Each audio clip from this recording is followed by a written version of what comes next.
Thank you. We will now resume, and we will turn to Group 4 on coercion, pressure and undue influence of terminally ill adults.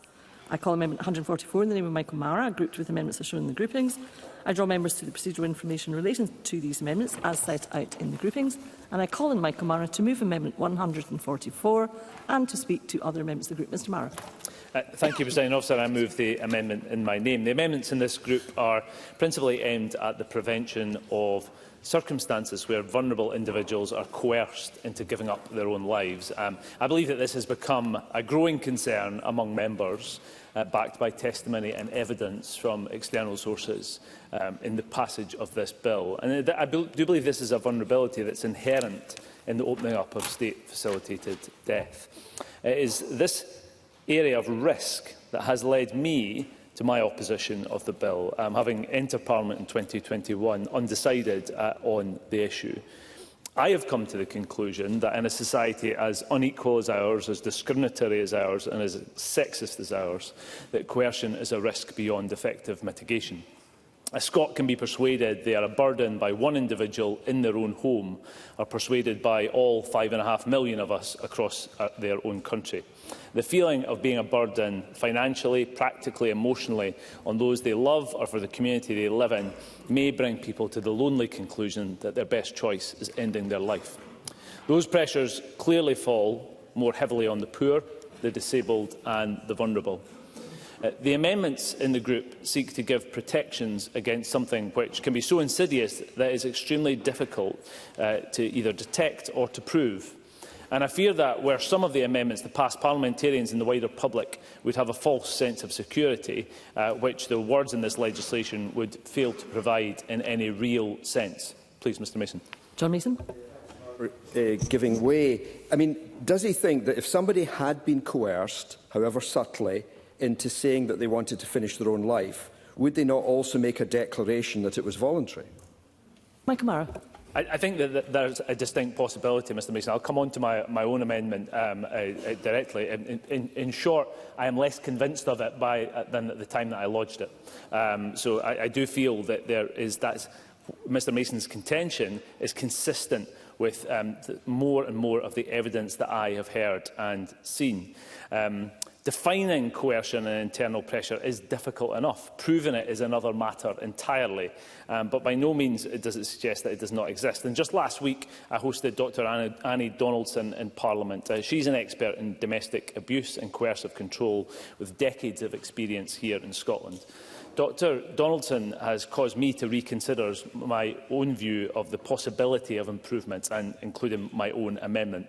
The self-declaration contained in my Amendment 144 is, in her view, practically redundant as a safeguard on the basis that Mr Mason sets out. A person, normally a woman, experiencing coercive control will very rarely perceive it as such, and so they would not make a declaration. Even if they do perceive it, they may not feel empowered or able to make that declaration. These are dynamics overwhelmingly between abusive men and vulnerable women. We do know something of the scale of that abuse. Domestic abuse has increased by 44% in Scotland in the last 2 years. On the 2nd of March, Lee Milne of Dundee was found guilty of killing Kimberly Milne through systemic continued abuse. She jumped to her death. His hand did not push her, but he was her killer. And I passed the purple ribbons on a bridge in Dundee daily that have been left there by those who mourn for her and share some of the pain that she felt. Dr Donaldson told MSPs last week that her sure conclusion that assisted dying could open a new route to manipulative, misogynistic, abusive men to end the lives of the women that they abuse. Dr Donaldson sees no means by which this can be mitigated. Victims do not disclose abuse readily. It takes time with trained, experienced professionals to identify it. And even then, very often, it is not actually escaped. Bob Doris's amendments appear to be aimed at highlighting internal coercion.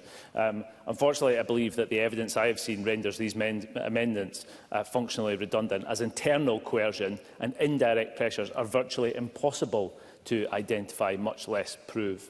I will be supporting Amendment 27 as it is at least inserts a further protection by requiring the medical practitioner carrying out the initial assessment to at least raise the issue of indirect pressures with the person who has made a first declaration.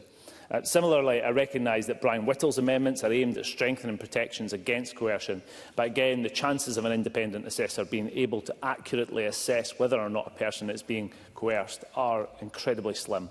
I fear that these amendments risk making the bill look safer while making no real difference to protections from abuse or coercion.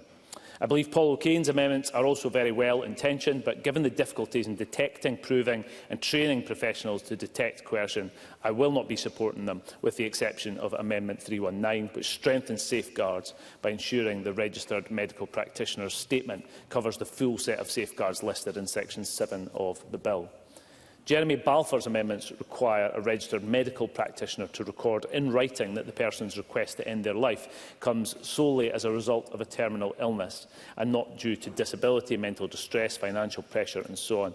This is a noble attempt at increasing transparency and accountability, although again I am concerned it will not provide a real effective safeguard to vulnerable individuals. I will listen carefully to Ruth Maguire's justification of her amendment, which I welcome the intent behind, given the suggested process to determine that the decision is taken free from coercion. But again, I remain sceptical that any medical professional could ever confidently make such an assessment. Members will get the gist of my views in these areas.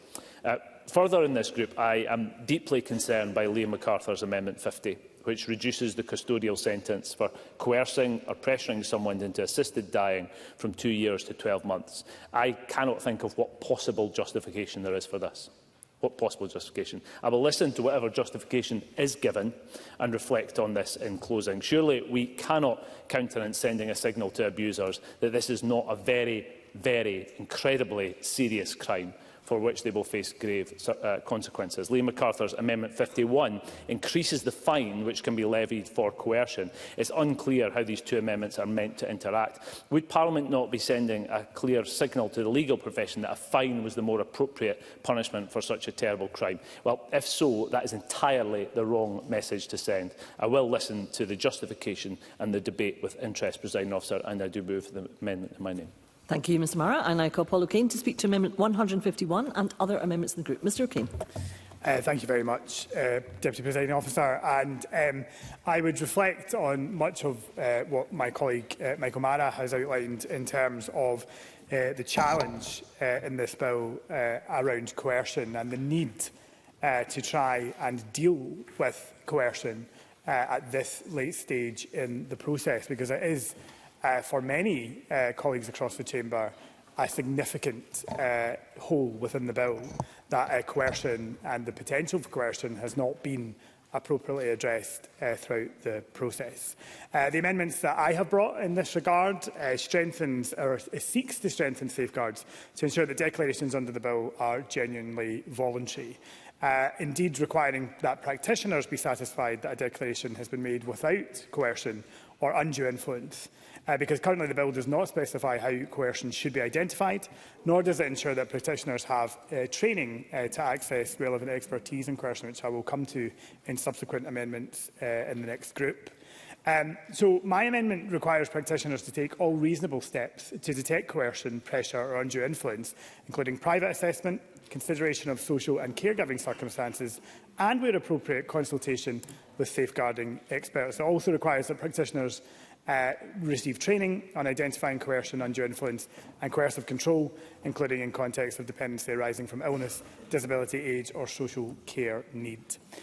Those are the ways in which I have sought to construct an amendment that is reasonable and that can command support. However, I do recognise what has been said by my colleague Michael Mara about how difficult it will be to identify coercion, how pressurising that could be for GPs to have to take that forward. Indeed, for much of my life before becoming an MSP, I worked with people who have a learning disability, And I would recognise many of the things that Mr Mara referred to in terms of the experience of women around coercive control with those that I worked with, who were very often very vulnerable, who didn't have a strong family network, who had lived perhaps much of their life in an institutional setting before this Parliament sought to move people into the community and try to give them a life that had choice and control.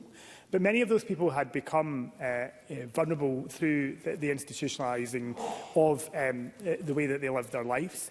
And many of them were very vulnerable and wouldn't be able to identify to somebody if they were being coerced into doing something. And for me, that sits at the heart of this bill, is whether or not we can provide adequate safeguards for those in our community and in our society who are the most vulnerable, that we can equip at least that, those medical professionals that will carry out an assessment and will deal with these issues to be able to do that in the most direct way possible. And that would be, of course, in private, in a one-to-one setting, and being adequately trained to do so.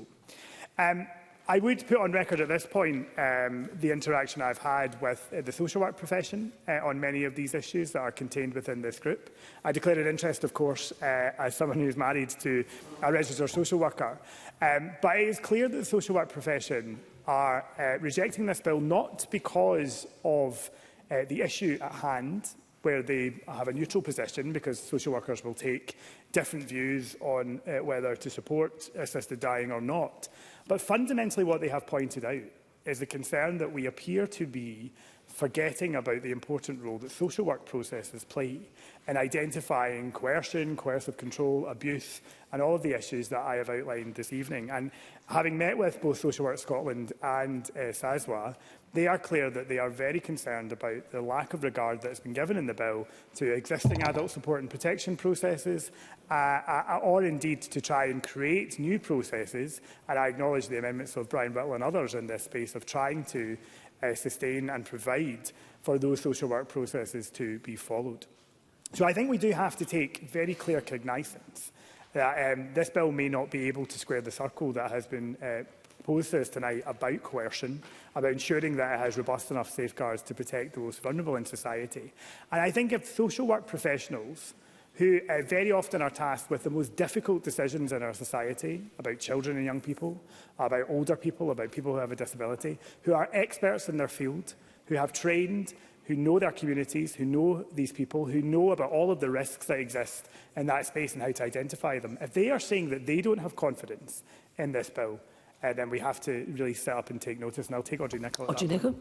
I thank the member for giving way, and I completely agree with his observations regarding existing legislation, including the Adult Support and Protection Act and also other legislation such as the Adults with Incapacity legislation. I wonder if the members had a chance to think about how those acts and pieces of legislation interact, and particularly professionals working within the provisions of those acts would work together and how they would be able to collaborate and work cross-sector, if you like, in this capacity and regard to what we're discussing.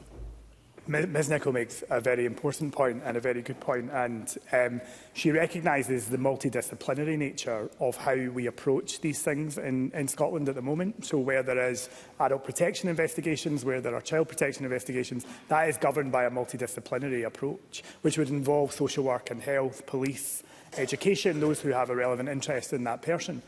What was clear to me in the discussions I've had with the social work representative bodies is that this bill does not envisage the same process for someone who is engaging in an assisted death, particularly for those people who would be vulnerable at end of life. I'm willing to take Mr MacArthur on that. Liam MacArthur.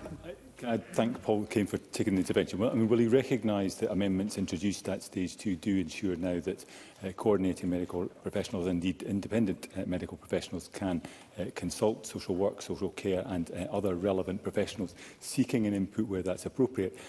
Having that as mandated in each and every instance, though, would seem to be disproportionate and completely out of step with approaches that we take to similar pieces of legislation relating to social work. Paul Kane. I recognise what Mr MacArthur says about how the bill was amended at stage 2, but it doesn't get away from the point that the social work representative bodies still at this stage are making the point that they can't support the bill because they are concerned that it doesn't do enough in terms of what are the automatic triggers where someone is particularly vulnerable and maybe subject already to adult protection processes, to have that further layer of that multidisciplinary investigation round about them. I mean, as I say, I'm having had those conversations with the social work representative bodies, there remains a clear concern that that hasn't been addressed in the bill, and that actually could call into question long-standing professional procedures for social workers and indeed their own professional integrity. And I think the danger very often of saying to GPs that they can request that input and that advice leads to perhaps a role for independent social workers, which I think many people in the social work profession would want to try and avoid going down that road, and rather try to keep it within our existing systems, which Ms Nicholl was raising in her intervention. So I appreciate there will be further contributions on these issues, not least there are amendments in the name of Fulton McGregor, which I know deal with much of this. But I think it is important to put it on the record this evening as we begin the debate on these amendments, and to ensure that if we cannot answer the questions that have been posed to us by professionals in social work, or indeed, I mean, I was just about to sum up, but I will take Mr Greer.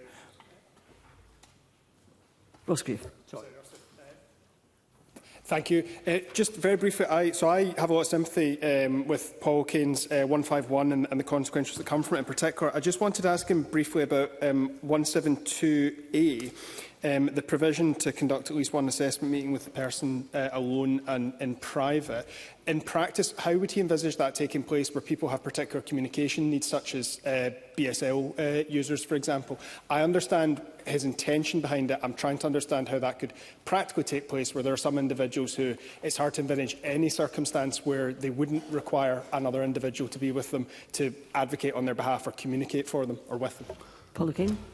That is a very fair point that Mr Greer raises, and I think my intention in bringing the amendment was that it would follow, I suppose, the processes that are in place in terms of the issues how we already deal with those issues within a healthcare space in particular, and people can access interpretation, they can obviously access advocacy and support as is appropriate and they are comfortable with in terms of the discussions they are having.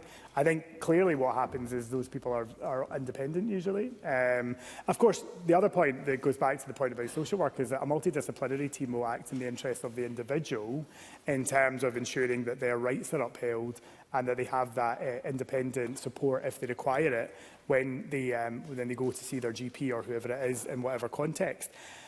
Mr Greer's point, though, I think does come back perhaps to the issue I was making in my peroration there, which is if we can't square the circle and we can't actually work out how we would be able to do that and verify that someone hasn't been coerced and that they have made independent decisions, then it becomes very, very difficult to see how this bill can progress and how it can be supported without those valuable safeguards. Conscious that I've taken up quite a bit of time, and I'm very grateful, Presiding Officer.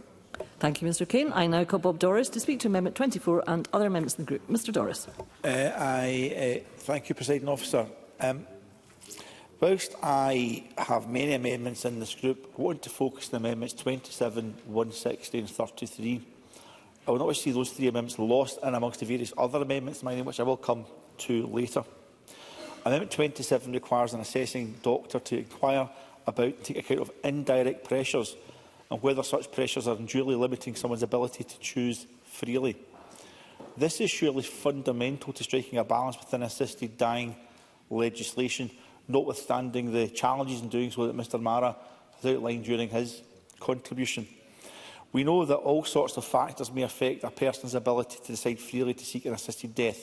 For example, feeling a burden, financial pressures, or a major failure of service, be those in housing, social care, palliative care, or indeed in other ways. These can all exert indirect pressures. Palliative care practitioners in Scotland regularly support people who are expressing a wish to die due to indirect pressures. These people often go on to enjoy valuable time when these indirect pressures are explored, understood and addressed. Indeed, such people often say later they are glad that they did not end their life. Currently, the bill does not suggest or require that the assessing doctor identify or consider such indirect pressures. The bill focuses exclusively on coercion as something done by another person. I think that's a weakness. I should also point out at this stage, Presiding Officer, I, like others, will not be supporting this at the end of the Stage 3 process, but I think I've got a responsibility to strengthen the bill and make it as robust as possible. These amendments are cast very much in that light.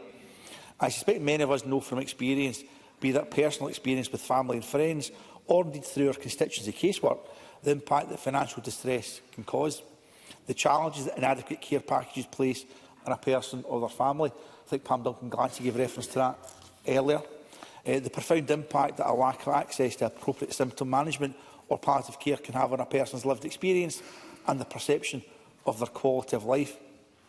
I very much hope MSPs will agree that it is reasonable for the registered medical practitioner to inquire and to take account of such indirect pressures. If you do, please support Amendment 27. Yes. Thank you, Presiding Officer. So I have a lot of sympathy for Amendment 27, what Bob Doris is laying out. My only slight concern, obviously, is the meaning of indirect pressure. In a society, we all come under pressure from each other all the time in all sorts of different ways. I wonder if he agrees with me that what he's proposing would work particularly well in combination with what Paul O'Kane proposes in 151, because it uses the phrase undue influence before talking about these kind of pressures, particularly that word undue, that we're talking about influence that is somehow insidious or negative in nature, not just the pressure we all feel from our interactions with the rest of society on a daily basis. Bob Doris. I thank Ross Greer for that intervention. I think that's very helpful in giving absolute clarity to what the policy intent is here, as hopefully will my other amendments I'm about to speak to, which reinforces some of that. So we'll now move on to Amendment 160, which simply gives some examples of relevant indirect pressures. These are a person's belief about themselves, society's expectations, the significant absence of health and social care services to meet a person's needs. And Amendment 33 requires a registered medical professional to have regard for any relevant professional guidance on decision-making, including the impact of indirect pressures and other factors affecting free choice. Together, these three amendments, 27, 160 and 33, indeed, yes. Lawrence Slater. That include pressure not to seek an assisted death. If the member was, say if a patient was asking for an assisted death, but their family members were pressuring them strongly not to do it, what to do then? Because I think all the assumptions is that somehow doctors and family members are pressing their loved ones to end their lives. Encouraging was the word that Mr Mason used. What if the pressure's in the other direction? Well, Doris. I thank Lorna Slater for that intervention. I should point out that indirect pressures, direct pressures, societal pressures, pressures from family members happen in all and any circumstances. But the proposal in front of us is to fundamentally change the law, and it's right to build in those protections. And I very much, Lorna Slater, will agree with that and support my amendments 27, 160 and 33, given the passionate comments Lorna Slater has made about such protections. Indeed. Fiona Mackay. Thank the member for taking the intervention. I wonder how the member would respond to the fact that international evidence in other jurisdictions show there is no evidence of coercion, absolutely none. And Lorna Slater's point is absolutely correct. Yeah. The evidence is often the other way around, that people are being talked out of assisted dying. A clinician in California has written to us and said, you know, I've never, in the many hundreds of cases I've been part of, seen anything resembling family or friends attempting to coerce a dying person into receiving an assisted death. And I just wonder how you would respond to the fact you seem so certain that there's coercion. There's no international evidence of it. Always through the chair, Bob Doris. I thank Rona Mackay for that intervention. What I'm certain about, Rona Mackay, is that when we have such a substantive change to legislation, we should build in safeguards in case there may be coercion. I can't imagine a world we live in where we should just assume that there won't be coercion or indirect pressures, therefore we won't ascertain whether they do or do not exist, which is why I think Amendment 27, 160 and 33, I'll say the numbers again, are really important for operability and safeguards within this legislation. Briefly, Mr Carson. I thank you for taking the intervention. I had no intention in talking this debate, but I think the idea that coercion doesn't exist is very naive, and I'll give you an example.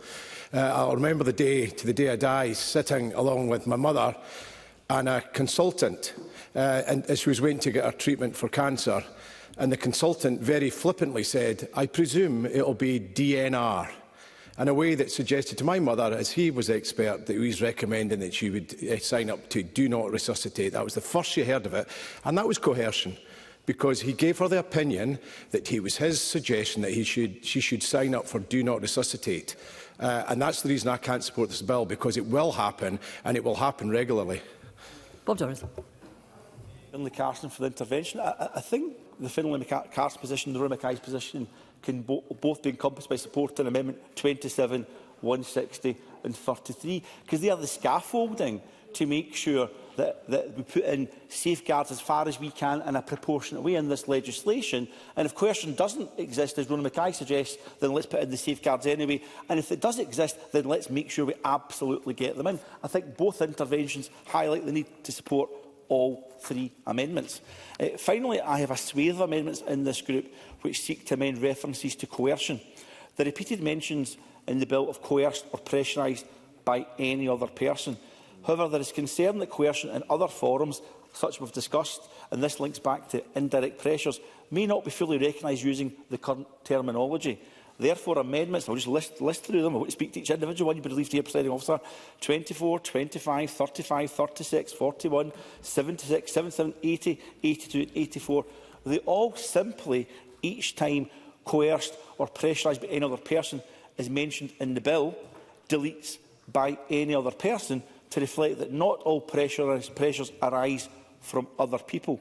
I believe these are worthwhile amendments, but I would again remind members the key substantive ones. I was just finishing off, Mr. Very briefly, Mr. Harvey, and then please conclude, Mr. Doris. I'm grateful. It was just a question on the group of amendments that removed by any other person. I understand why, if we were talking about the concept of pressure, people may feel pressure from a range of different sources or circumstances in their lives.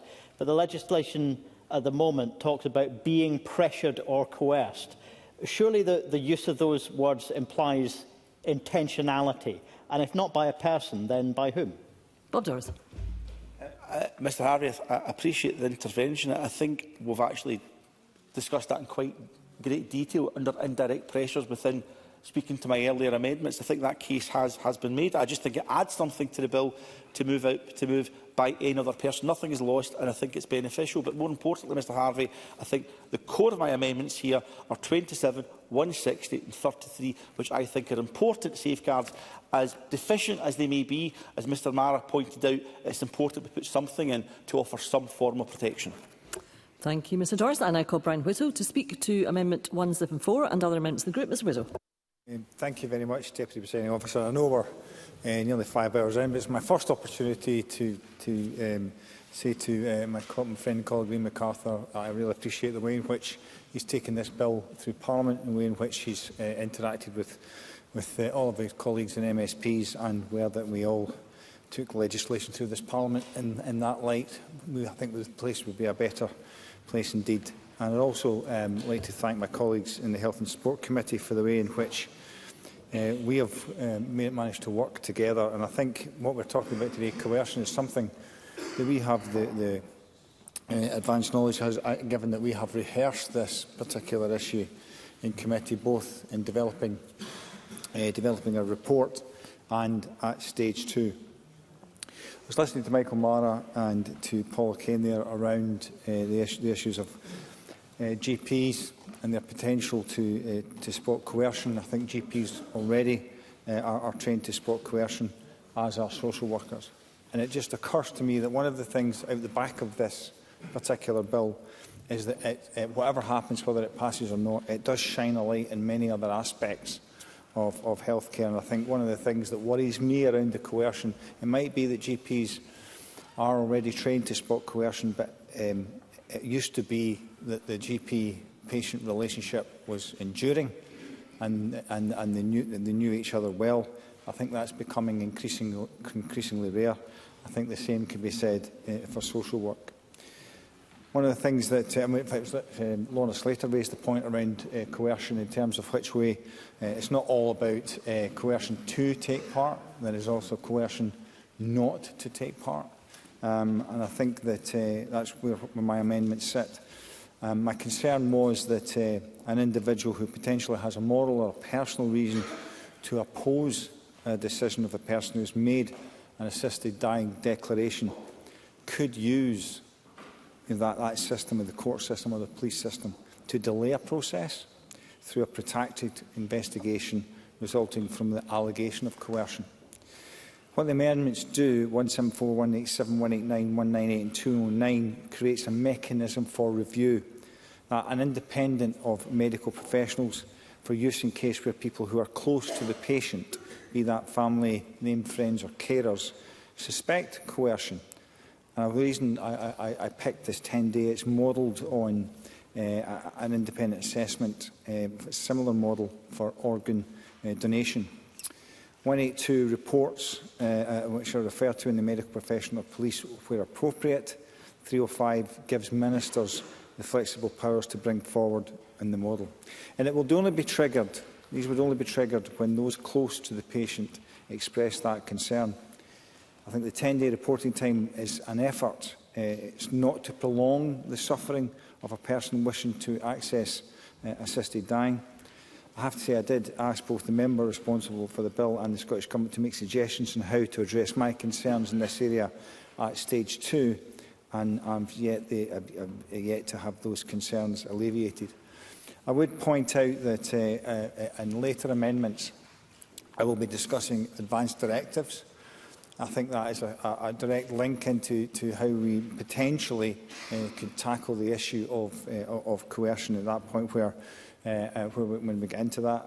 But I would ask that you consider the amendments I put forward, 174, 187, 189, 198, 209, 182 and 305.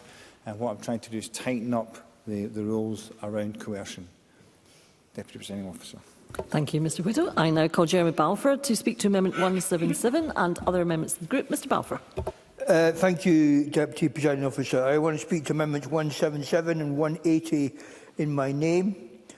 At their core, these amendments seek to reinforce a principle that I believe most members across this chamber would agree is fundamental, that any request for assisted dying under the provisions of this bill must arise solely as a consequence of a person's terminal illness and not for any other reason.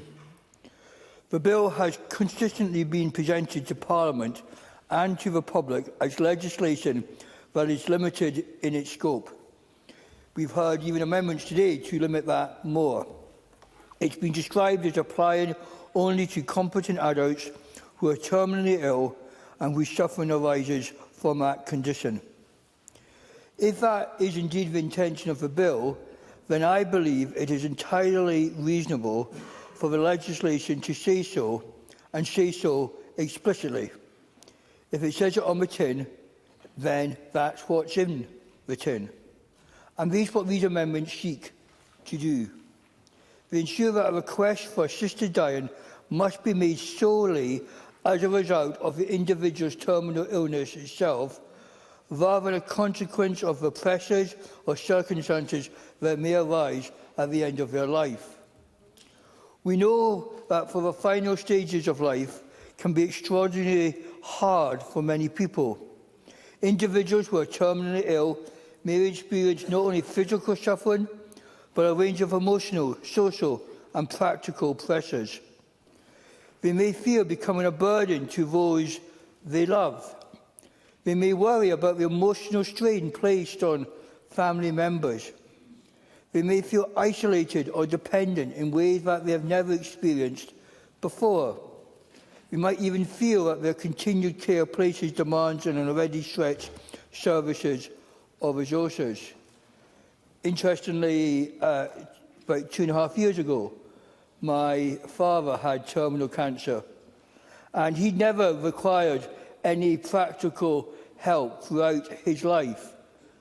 And one of his biggest fears, one of his biggest things he kept talking about is, am I being a burden to the carers? Am I being a burden to my late mother? Now, these feelings are profoundly human. They deserve compassion, care and support. but they should never become reasons why someone feels that their life ought to end sooner. If this Parliament chooses to legislate in an area as grave as assisted dying, then we have a duty to ensure that the safeguards are not only well-intentioned, but are robust and beyond doubt. And picking up the point, if there is no problem with this, if no one's going to be forced into this or pressured into this, then these amendments can lie there quite dormant. But they are there as a protection. And my concern is that without the clarification that my amendments provide, the legislation risks leaving people unclear, motivation unclear, behind the request for assisted dying. In a matter of such profound consequence, we cannot be unclear. We need to say it directly. These amendments therefore seek to ensure the eligibility under the bill is tied directly and especially to the experience of terminal illness itself. They reinforce the boundary that supporters of the bill have said exists. It simply says what the member bringing forward this bill has said over and over again, as have others. Presiding Officer, the decision we have been asked to consider through this bill is one of the most serious that any Parliament can take. It is the most serious decision I have made in my 10 years here in this chamber. It concerns matters of life, death and protection. Members across the chamber will have come to their own conclusions on the broader question of assisted dying. And I respect, even if I disagree with colleagues that have come to a different view than me. However, regardless of where we stand on the principle of the bill, I believe we should have a shared, common, committed understanding that any legislation we pass is tightly drawn as possible. Amendments 177 and 180, I'll do that, and the wording I think is important, and thus I encourage members to support these amendments in my name. Thank you. Thank you, Mr Balfour. As we are nearing the agreed time limit under Rule 9.8.4a, open brackets, small c, close brackets, I consider it necessary to allow the debate on this group to continue beyond the limit in order to avoid the debate being unreasonably curtailed. I now call Ruth Maguire to speak to Amendment 93 and other amendments of the group. Ms Maguire. Thank you, Presiding Officer. Consent, choice, free will and autonomy, these are principles which should exist in all our lives, but they're not experienced equally by all, and they're not something that the estimated 1 in 3 Scottish women living with domestic abuse and coercive control are likely to recognise in their lives at all. The amendments in this group see that reality and take seriously the real danger of coercion. My Amendment 93 is an attempt to strengthen safeguarding at the point of the second declaration. It recognises that coercion may be direct, indirect or internal, and requires each to be actively considered. I just want to acknowledge what Michael Mara said and be honest with Chamber. I'm not entirely convinced we can legislate to protect people against coercion, but like everyone in this group, these are my attempts. The first point I wish to make is about safeguarding. Hearing something described as containing safeguards, containing robust safeguards, can go a long way to providing reassurance. But when the stakes are as high as they are in this bill, it warrants further interrogation. Any so-called safeguards, are statements about what should happen in an ideal world to protect people from harm. But I think we'd all acknowledge the real world stresses and pressures of clinical practice that face our medics.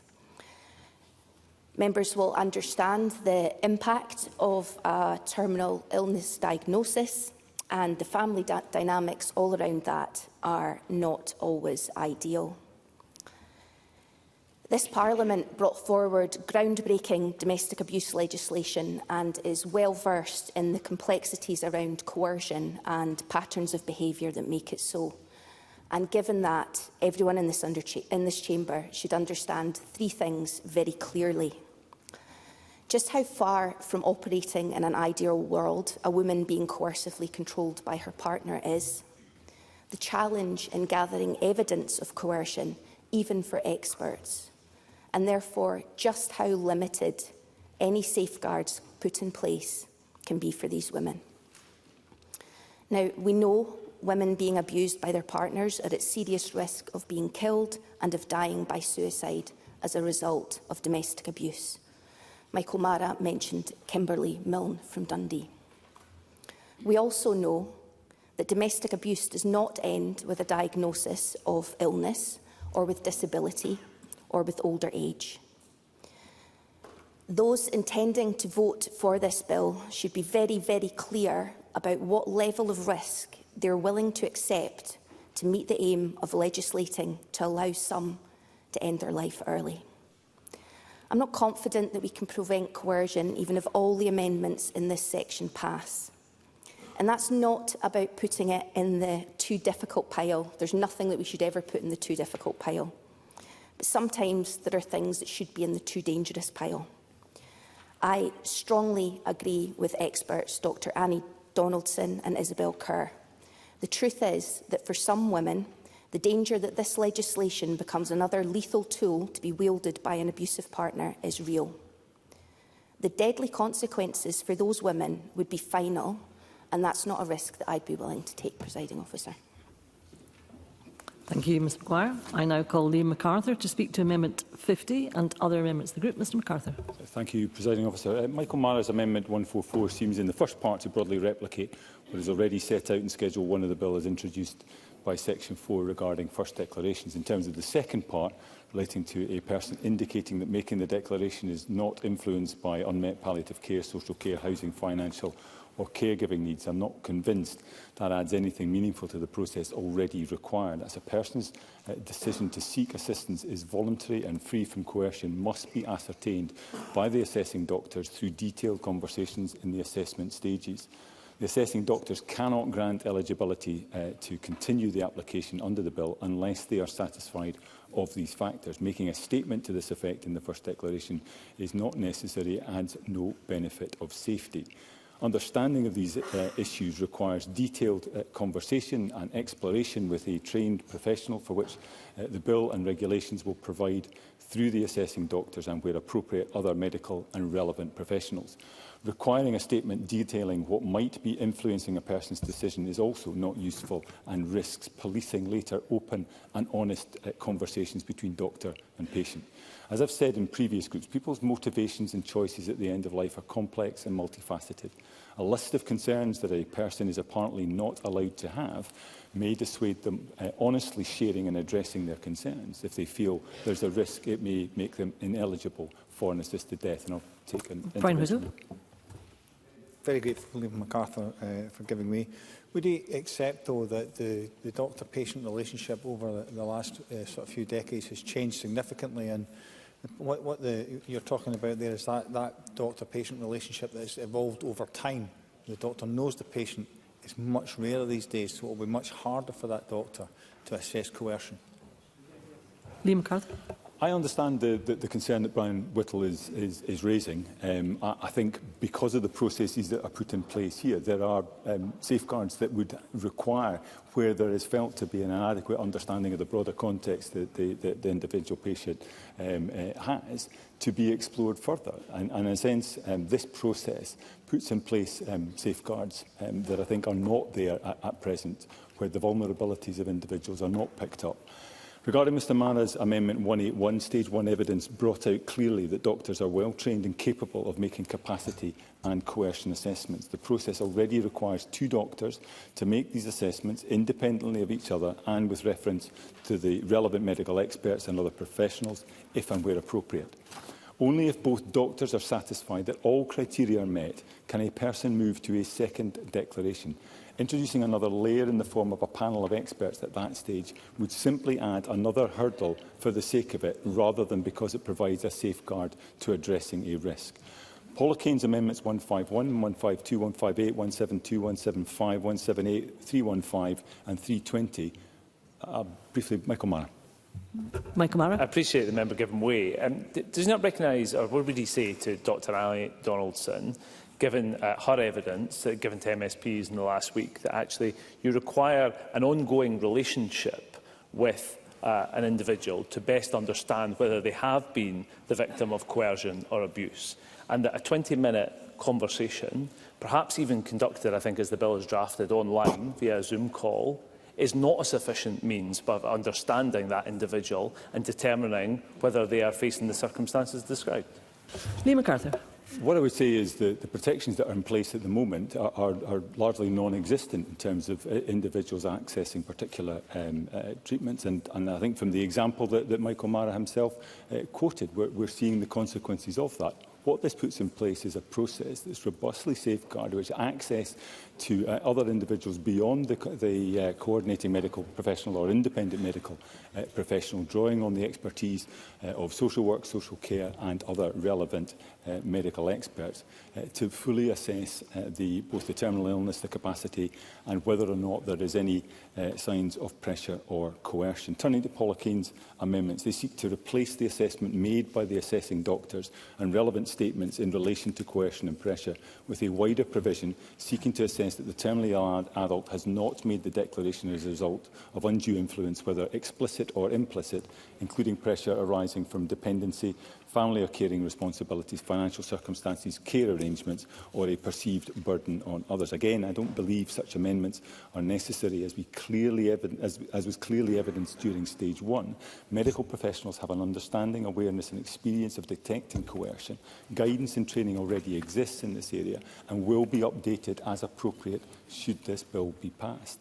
The bill as drafted provides clarity that the safeguard is intended to protect individuals from pressure and coercion. These amendments risk creating uncertainty by replacing the word coercion with explicit or implicit undue influence, which is hard to define and to apply consistently.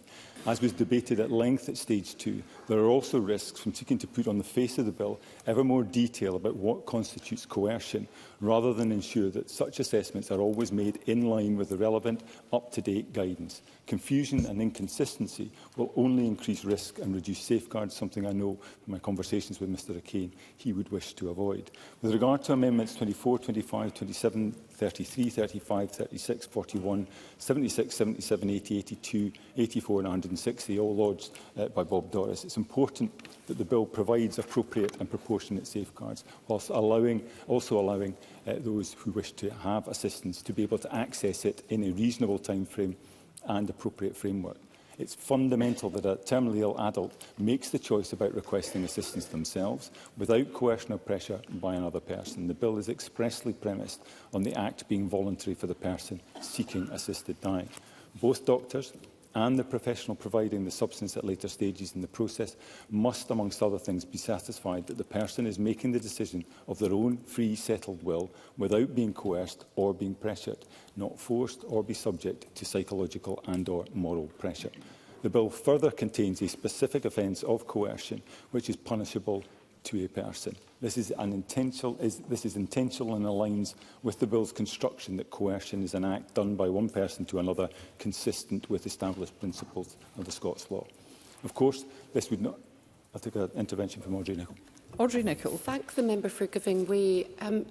Just flagging the recent commentary by the Royal College of General Practitioners that have said that assessing coercion is really beyond the capacity of its members, and saying they don't believe that this work can or should be incorporated into an already very busy and stressful professional role. So does Mr MacArthur recognise that whether or not we require training on the issue of coercion and identifying it, it's really just not seen as feasible by some in the medical profession? Liam MacArthur. I would certainly acknowledge those concerns, and they've been expressed to me directly by the Royal College and others. The way in which this is rolled out, I think, is going to look, and I've said this before, look different in different parts of the country, and how it's resourced, again, it will need to be a matter taken forward by the Scottish Government on the back of the Parliament introducing or passing this bill. How it's accommodated, ensuring that there is sufficient time to allow the assessments to be carried out, ensuring that where appropriate input from experts, whether they be medical experts, social work or others, is allowed for. I think all of those are integral to making sure that these safeguards work as intended. For these reasons, and as I said at stage 2, I'm very wary about widening coercion and pressure from some form of illegitimate influence being brought to bear by another person to being done by the person themselves, by societal expectations, the health and social care system, as opposed to individuals within that system or the state. I'll take an intervention from Bob Doris. Bob Doris. I thank Liam MacArthur for giving way. I thank him in part for commenting on amendments in my name, but Mr MacArthur, you kind of lumped together my amendments 27, 160 and 33 with all the other amendments, specifically in relation to coerced by any other person. I did draw a distinction between them. 27 in particular, but 160 and 33 enables, just supports that conversation between the coordinating medical practitioner to discuss what indirect pressures may or may not be impacting on the individual. Surely that's a positive thing, given the exchange we've had in Parliament this evening. Liam MacArthur. I thank Bob Doris for that intervention. I lumped them together. We'll break them apart later on in my remarks, but I certainly acknowledge the point he's making. I'm concerned that defining coercion and pressure in such a way does risk introducing new definitions of legal terms, creating confusion and making the detection of coercion or pressure and the prosecution of the offences under the bill more difficult. From stage 2 in the conversations that Bob Doris and I have had over many months, I do certainly understand the intent driving behind these amendments and accept that there are various factors that may express a person's vulnerable status and situation, which would potentially, I think, make them prone to influence and could affect their decision-making. However, I believe that retaining the need for coercion or pressure to be an act done by another person, supported by the offences in the bill, and the ability for other health, social care and social work professionals to input into the assessment process is the best way to proceed. I'm therefore not persuaded to support these amendments, but I'm prepared to accept those relating to the removal of references to by any other person, which are amendments 24, 25, 35, 36, 41, 76, 77, 80, 82 and 84, and likewise Amendment 33. In terms of Amendments 27 and 160, these do seem to me to go further than is necessary, helpful and desirable in terms of seeking to define indirect pressure. But again, it will be for Parliament to decide whether or not it wishes to support them. And as I say, Bob Doris has set out the arguments for them, I think, very clearly. Turning to Brian Whittle's amendments 174, 305, 182, 187, 189 and 209. As I said at stage 2, given that the assessing doctors will already be assessing for risk of coercion, I question whether a further assessment by an independent assessor is necessary. I'd be concerned that this may create undue delays and prolong the suffering of the person seeking an assisted death, particularly given that a period of 10 working days may pass following the assessment before the report is produced. I note also the Scottish Government's view at stage 2 that introducing independent assessors may present significant deliverability challenges, and I'll take an intervention. Brian Whittle. Once again, to Liam MacArthur. The concern here, these amendments were brought out of a thought. The issue we have here is that if we don't pass my amendments, you will be able to scupper somebody accessing assisted dying just by suggesting there may be coercion, where it would be upon the police then to have to make an investigation, which would stop the whole process of assisted dying. If we don't have a process to handle that within a period of time, it puts the whole issue into a deal of peril here. So we have to accept that, and has been said by medical professionals before, for those who maybe potentially have decided not to take any more medical help or medical treatment towards the end of life, where people have wanted to go against that, relatives want to go against that. If we don't put these amendments through, we risk that very same thing happening to those who are trying to access assisted dying. Liam MacArthur.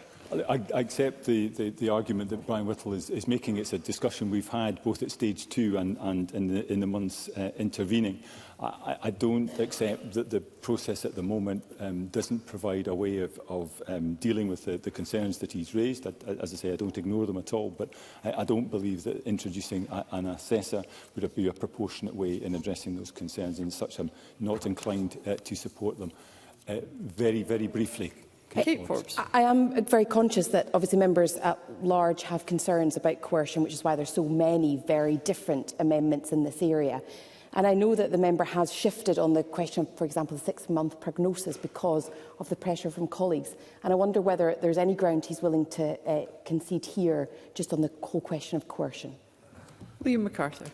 Well, I think in terms of the bill itself, I've accepted a number of amendments that will tighten up the safeguards that are related to coercion as well as other interests in relation to capacity. So I think the bill is heavily safeguarded in that respect. I think there is more that can and will be done, not just through secondary legislation, but through the guidance. I think the point that was being made, I think, by Ruth Maguire and by Michael Mann is actually the understanding of coercive controlling behaviour is more recent and it is developing, and therefore that will need to be reflected in training, not just in this instance, but more widely within the health as well as the judicial sector. With regards to Jeremy Balfour's amendments 177 and 180, the bill already requires the assessing doctors to state that they are satisfied that the person seeking an assisted death is a terminally ill adult that has made their declaration voluntarily without pressure or coercion. The bill also provides for steps to be taken should the assessing doctor consider that the person is not terminally ill or if they have doubts as to the person's capacity. Amendments 177 and 180, I believe, therefore, are unnecessary. The reasons and motivations set out in these amendments are also subjective, numerous and varied. The bill already contains strong safeguards to ensure that a person is eligible, has capacity and is acting on a voluntary basis. A thorough, detailed and honest conversation undertaken by 2 separate clinicians exploring the person's concerns and motivations will go hand in hand with a discussion of other care options, will help to establish eligibility for an assisted death in a far more person-centred way than this amendment would allow. Likewise, on Ruth Maguire's Amendment 93, I question the purpose of a further assessment. The coordinating registered medical professional and authorised health professional must be satisfied at the time that the substance is provided that the adult is requesting provision of that assistance voluntarily and has not been coerced or pressured by any other person into doing so. This amendment introduces an overly prescriptive assessment that duplicates safeguards already contained in this bill. Yes, certainly. Ruth Maguire. MacArthur giving way. Rona Mackay mentioned that there had been no coercion detected anywhere else in the world. Why does Liam MacArthur think that is? Does he think that women are safe everywhere, or is there perhaps something lacking in doctors' training in terms of spotting it? How would he address that? Liam MacArthur. I think I would reflect that what Rona Mackay was saying is certainly the case, and the evidence that we see that there is, in all the reporting in all the jurisdictions I'm aware of, that issue of coercion has not been raised. Now, our understanding of coercive controlling behaviour may mean that the way in which medical professionals are engaging in the process, the interactions that they have with the patients will develop over time. And that is far more of a safeguard than is in place at the moment, where those conversations simply aren't happening. So it's not that I don't accept that there is a risk. The prevalence of this is potentially more extensive than we understand even at the moment. But what I'm saying is that the process we have in place through this bill is putting in place protections that simply don't exist at the moment. As I say, the bill also contains subjective concepts such as an indirect coercion and dependency, which risks creating uncertainty for healthcare professionals, as well as being difficult to apply consistently. I'll take one more brief intervention from Paul O'Kane. Paul O'Kane. I am very grateful to the member for taking the intervention, but I mean the point on coercion. If he's not willing to accept, the point that the GPs, struggle to spot it potentially, I mean, does he accept the points that I raised around social workers being highly trained professionals who identify coercion, patterns of coercion, systematic abuse? And does he understand how serious it is when the Scottish Association of Social Workers and Social Work Scotland say, and I quote, "Scotland's most vulnerable people cannot be an afterthought in a bill designed to serve them"? Liam MacArthur. I certainly do accept the point, as I think I indicated in the intervention, which is why the bill at stage 2 was amended to ensure that social work and social care was far better and clearly reflected in the referral pathways that were set out in the bill. I think an indication of the journey I have been on with this bill is that that is reflected in the bill in a way that wasn't at the outset. I think it's very clearly the case, not just with coercion, but also in relation to capacity. I think social work professionals also make a fairly legitimate case that in terms of understanding the range of options that are available to an individual to ensure that the choice that they're making is an informed one, are likely to come from the expertise that social work professionals have. But I still don't believe that having a mandated referral in each and every instance to social work is a proportionate way of addressing the risk that I absolutely accept does exist. Safeguards should remain robust, but should allow clinicians to exercise clinical judgment rather than prescribing highly detailed assessment processes in legislation. Finally, my own amendments in this group 50 and 51 are intended to ensure consistency with the general approach to summary penalties and to reflect standard drafting practice. Section 21(2)(a) sets out the penalties applicable on summary conviction for offences under that section. Amendment 50 substitutes a reference to 2 years with 12 months, and Amendment 51 substitutes a reference to level 5 on the standard scale with the statutory maximum, updating the description of the maximum fine that may be imposed on summary conviction. To be clear, and to Mr Mara's earlier point, these amendments are intended to ensure consistency with the Scottish Sentencing Council's guidelines and approach to maximum and minimum sentencing for summary offences. I would also note that the provisions on indictment remain the same, carrying a sentence of up to 14 years in prison and an unlimited fine. Thank you. Thank you. I call Pam Duncan-Glancy. Thank you, Presiding Officer. The National Council on Disability reported that social and family pressure has influenced some disabled people to consider assisted death, often rooted in perceptions of being a burden. And the bill states that the person must declare they have not been coerced. Changes at stage 2 required inquiries of professionals on this issue, as we've just heard from my colleague Liam MacArthur. But I worry that these, and many brought forward today, are not and will not be enough. And I'd like to put on the record my association with the comments that have been made so far, in particular by Ruth Maguire. As we've heard from colleagues, social workers and others who make determinations on people's lives regularly have raised concerns around the societal and institutional pressures, including pervasive narratives around being a burden, the cost of care, or the emotional and financial toll on families, and how these can shape a person's decision in ways that are profound and deeply difficult to detect. I'm happy to take the intervention. Paul O'Kane. I'm grateful to Pam Duncan-Glancy for giving way, and she referenced the Stage 2 amendments and the role of social workers, which obviously I've been commenting on along with colleagues. Does she recognise that, again, Social Work Scotland and the Scottish Association of Social Workers have said that the provisions that were implemented at Stage 2 are not sufficient and will not go to where they need to be in terms of this issue of coercion? Pam Duncan-Glancy. I thank the member for that intervention. I was about to say that the social workers have contacted us ahead of today's debate to say that they are worried deeply about the bill as it stands, including specifically the amendments that came through at Stage 2. Presiding Officer, I and colleagues around the chamber, including my colleague Paul O'Kane, I'm sure, believe we must listen to them. These are people who are often asked to protect people. Asking them to do that against legally ending someone's life is a big ask, and we should listen to them when they raise concerns. Despite being a group of people who have contact with the state more often than many, disabled people, especially disabled women, are still more likely to experience domestic violence and abuse than others. In fact, they're twice as likely to experience abuse than non-disabled women. They're also more likely to experience abuse from an adult family member compared to non-disabled people.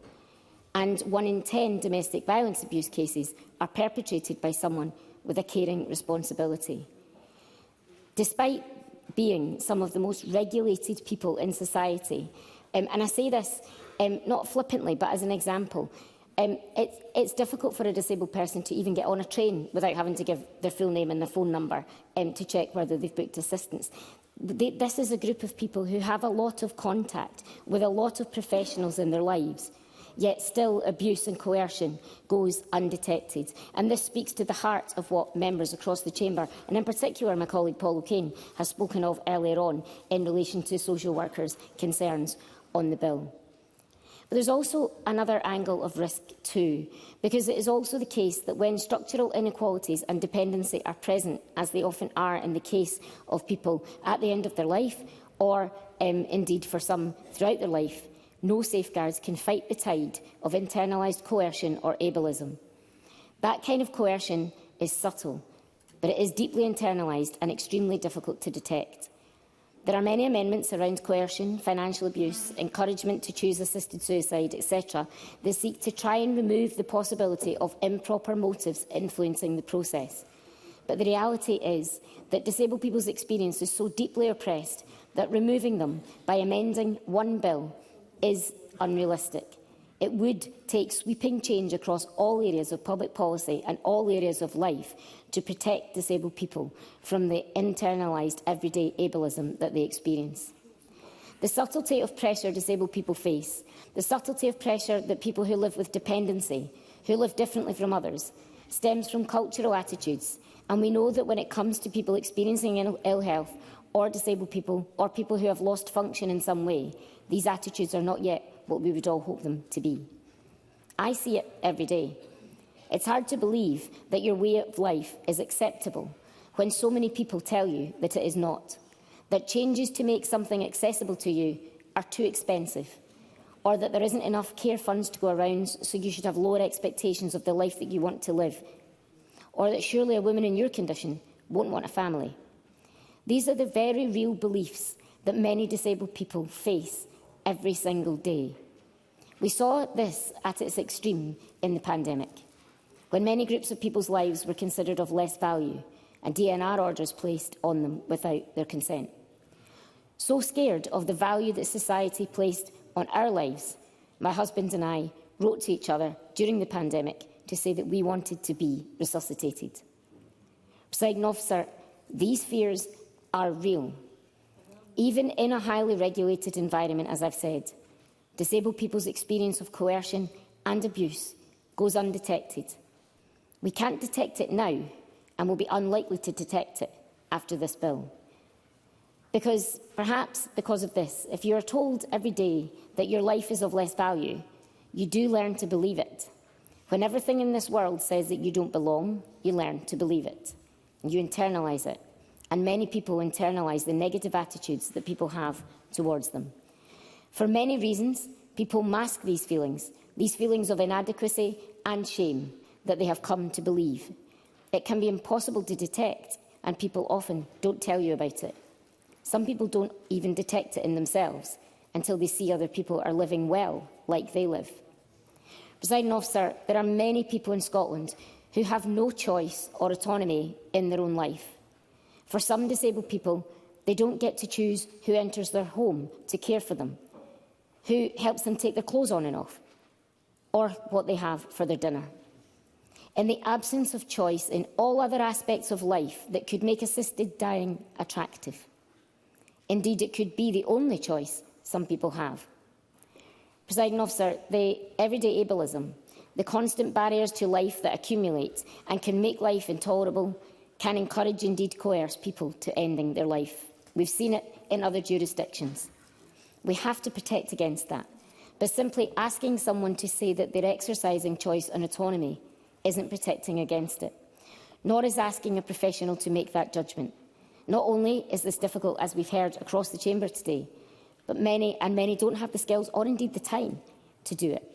It's also a lot to ask of health professionals to have the necessary understanding of the deep-seated inequality that every single person faces and the everyday ableism that they have, to the extent necessary to be assured the person is acting with autonomy in a bill and in a decision like this.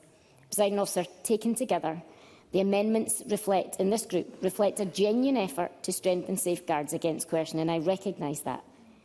But they cannot resolve the deeper challenge that when societal pressures, unmet care needs and personal vulnerability intersect, it becomes extremely difficult to be certain that a decision has been made entirely free from influence.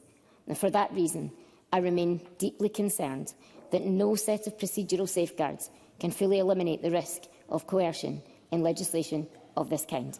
Thank you, Presiding Officer. Thank you. I call Edward Mountain. Thank you very much, Presiding Officer. And this is the first time and one of the few times I am going to speak in this debate. But I'd like to start off by saying how much I think this debate has shown the Parliament in a good light, in that we've all been able to talk across the issues between us all. And I thank the member for bringing the bill for making that possible. Presiding Officer, my concern about coercion is one of the fundamental reasons why I struggle with this bill. My question is, how do you identify coercion? It's fundamental. And then how do you prevent it? I think Brian Whittle was entirely right, Presiding Officer, in what he said earlier. How do you identify coercion where you don't have the relationship between doctors and patients, that relationship that we used to have, where the doctor knew so much about what was going on in their family or their other patients' families? And how do you prevent coercion? Well, I don't know, because as we heard from Michael Morrow and Ruth Maguire very powerfully, coercion can be very subtle and often undetectable, and it goes on often by suggestion and repetition without anyone really knowing what's going on, apart from the person who's inflicting it on somebody else. And then, of course, there's the coercion that you put on yourself. Be under no illusion, Presiding Officer, if you get an unfavourable diagnosis, one of the things that you will think about is whether it might be easier to end your life rather than putting your family through everything that you might be going through. And it's not everyone who has a supportive family around them that can break through those shackles and not coerce themselves into doing something that they often will regret. And I've heard of people across the Highlands who are coerced by the fact that there is a lack of palliative care in the area where they live. In fact, I heard the other day of somebody who would have contemplated, if this bill passes, ending their life rather than going to Inverness, 2.5 hours away from their family, where they might get palliative care because they couldn't get it locally, and they couldn't bear to be separated from their family. And it's that lack of palliative care, in my mind, which is coupled with this, which makes coercion so difficult. We know in Scotland, Presiding Officer, that 14,000 people a year are probably not getting the palliative care they need. Why? Because there aren't enough palliative care provision in Scotland, and there's a lack of funding, a huge lack of funding. I'd also say that a lot of people could then consider, if they can't get palliative care through the state, what about the cost of care and doing it themselves? Well, not everyone has the ability, Presiding Officer, to fund their own care. They often think that if they can fund their own care, why would they do that if they know where they're going? Would it not be better to give what little resources they have left to their children and their partners? Now, I'm not sure any of the amendments that have been brought forward by Paula Kane, Michael Mara, Bob Doris, Brian Whittle, Jeremy Balfour, Ruth Maguire will actually make me less concerned about coercion. I fear they won't. But I do wish them success, because I absolutely believe that anything we can do to make sure coercion is not something that will be a feature of this bill, we should try to do in this Parliament. And I particularly want to single out amendments 177 and 180, which I believe should be specially considered to make sure that they go through. And, Presiding Officer, I just say at the end, and I don't want to make a big thing of this, but one amendment, Amendment 50, gives me a huge amount of concern. What we're talking about is reducing the penalty for a summary conviction for coercion. How can that be right, Presiding Officer, if many of us fear that coercion is one of the main problems with this bill? Presiding Officer. Thank you. I call Christine Graham. Thank you very much, Presiding Officer. Cards on table, I support this bill, but I want it to be as robust as possible. I fully accept there are people in the Chamber, members in the Chamber, no matter what we do to this bill, they will not support it, and I respect that. Whether it's for religious reasons or disabilities or whatever, yes, I accept that. But I want to address this issue of coercion and undue influence, which really is part of a trio to go with capacity. As I said, in capacity, these are well-established concepts and values in Scots law, and there are many examples of what these constitute, which will come before the courts. So when you're doing legislation You must make clear that the terms you're using have a background to them, have a foundation in case law, should it be required. So what I am going to say now will reference the bill, where I think it does, so far as I'm concerned, address undue influence and coercion. So I will not be supporting 144, but I'm very sympathetic to the amendments by Bob Doris, 25, 27 and 33. Now, if I just say broadly, because they deal with the practitioner making inquiry and even having guidance as to whether or not they feel that they're looking at someone who is suffering from undue influence or coercion. And that's very important, professional training. So I look at section 4, the first declaration that is made. And in section 4, subsection 2A, it says the first declaration must be in the form set out in Schedule 1. If you go to Schedule 1, it says at number 2, I beg your pardon, at 3, I make this declaration voluntarily and in particular I have not been coerced or pressured by any other person into making it. Now that wouldn't be enough on its own. And then when you look at the other sections, you look at section 6, the medical practitioner's assessment. The coordinating registered medical practitioner must, mandatory, as soon as reasonably practical, do several things. And one is, at subsection 2C, I beg your pardon, if having carried out that assessment, the coordinating registered medical practitioner is satisfied as to the matters mentioned in another section, which I'll come to, that practitioner must refer the person to another registered medical practitioner, the independent registered medical practitioner, to carry out the assessment mentioned. Below that, in another subsection, section 6, subsection C, it says, made the declaration voluntarily and has not been coerced or pressured by any other person into making it. But it's not just there. It's in section 8. Medical practitioners' statements. Section 8(1)(c) made the declaration voluntarily and has not been coerced or pressured by any other person into making it. And then at 8(2)(c) made the declaration voluntarily and has not been coerced or pressured by any other person into making it. And then you go on to the schedules, and without labouring it too much, Schedule 1 I've referenced, Schedule 2, paragraph 2. To my best of my knowledge, they are making the request to be lawfully provided with assistance to end their own life voluntarily, and in particular have not been coerced or pressured by any other person into making it. And further in the bill, over leaf at paragraph 2, the independent registered medical practitioner's statement, to the best of my knowledge, they are making the request to be lawfully provided with assistance to end their own life voluntarily and in particular have not been coerced or pressured by any other person into making it. And I'll just finish with this final bit, which is made by the second declaration by the person. 3, I make this declaration voluntarily and in particular I have not been coerced or pressured by any other person into making it. There's a whole lot of hurdles. Yes, certainly. Bob Doris. I thank Christine Graham for giving way and don't want to incur her wrath. It has to be nice with some of my amendments in this group, but all the matters that Christine Graham has put on the record are not additional layers of protection. They're simply repetition of something that recurs throughout the bill, because you have to keep repeating what's in the bill from the start to finish. Basically, there's 2 assessments, there's 2 declarations, and they're signed off. That's it. Now, that might be sufficient for some people in this place, but not for myself. But I know the member would not want to inadvertently mislead Parliament that there's layer upon layer upon layer of protections, because there's not. It's repetition that the member's reading out.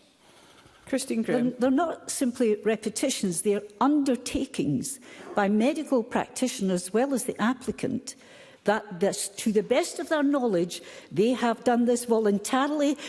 2 medical practitioners, independent of each other, have made these statements. Now, I think your particular amendments are useful. I'll certainly consider voting for them, thinking of voting for them, because they require guidance and training for the practitioners. But really, I think in here sometimes we're doing a great disservice to medical practitioners who we think somehow are just going to willy-nilly go through with somebody coming in front of them. If they have a bit of concern, I'm sure most GPs have that kind of knowledge, then they will hesitate. And they will test it, and they may very well then make inquiry of what is in front of them. So that you're asking a lot. If a medical practitioner were to do it in some casual, superficial manner, sooner he or she would be up for the BMA, let alone anything else. So I think that's pretty rigorous for me. But I understand that this will not persuade people in here who have been against this from the beginning, and that's fine. But if you are wavering because you feel somehow this will make vulnerable people more vulnerable, I can assure you I would not vote for it if I thought that. I'm voting for it because I think, to the best of my testing of the legislation and the amendments so far, and there may be others, this is fairly robust. It's robust stuff, and it's laying the onus on the practitioner to get it right. Thank you. Always through the chair, colleagues. I call Michael Matheson. Thank you, Presiding Officer. And I'm grateful to those members who have brought forward amendments in this particular section, which I think is one of the key risks associated with this piece of legislation.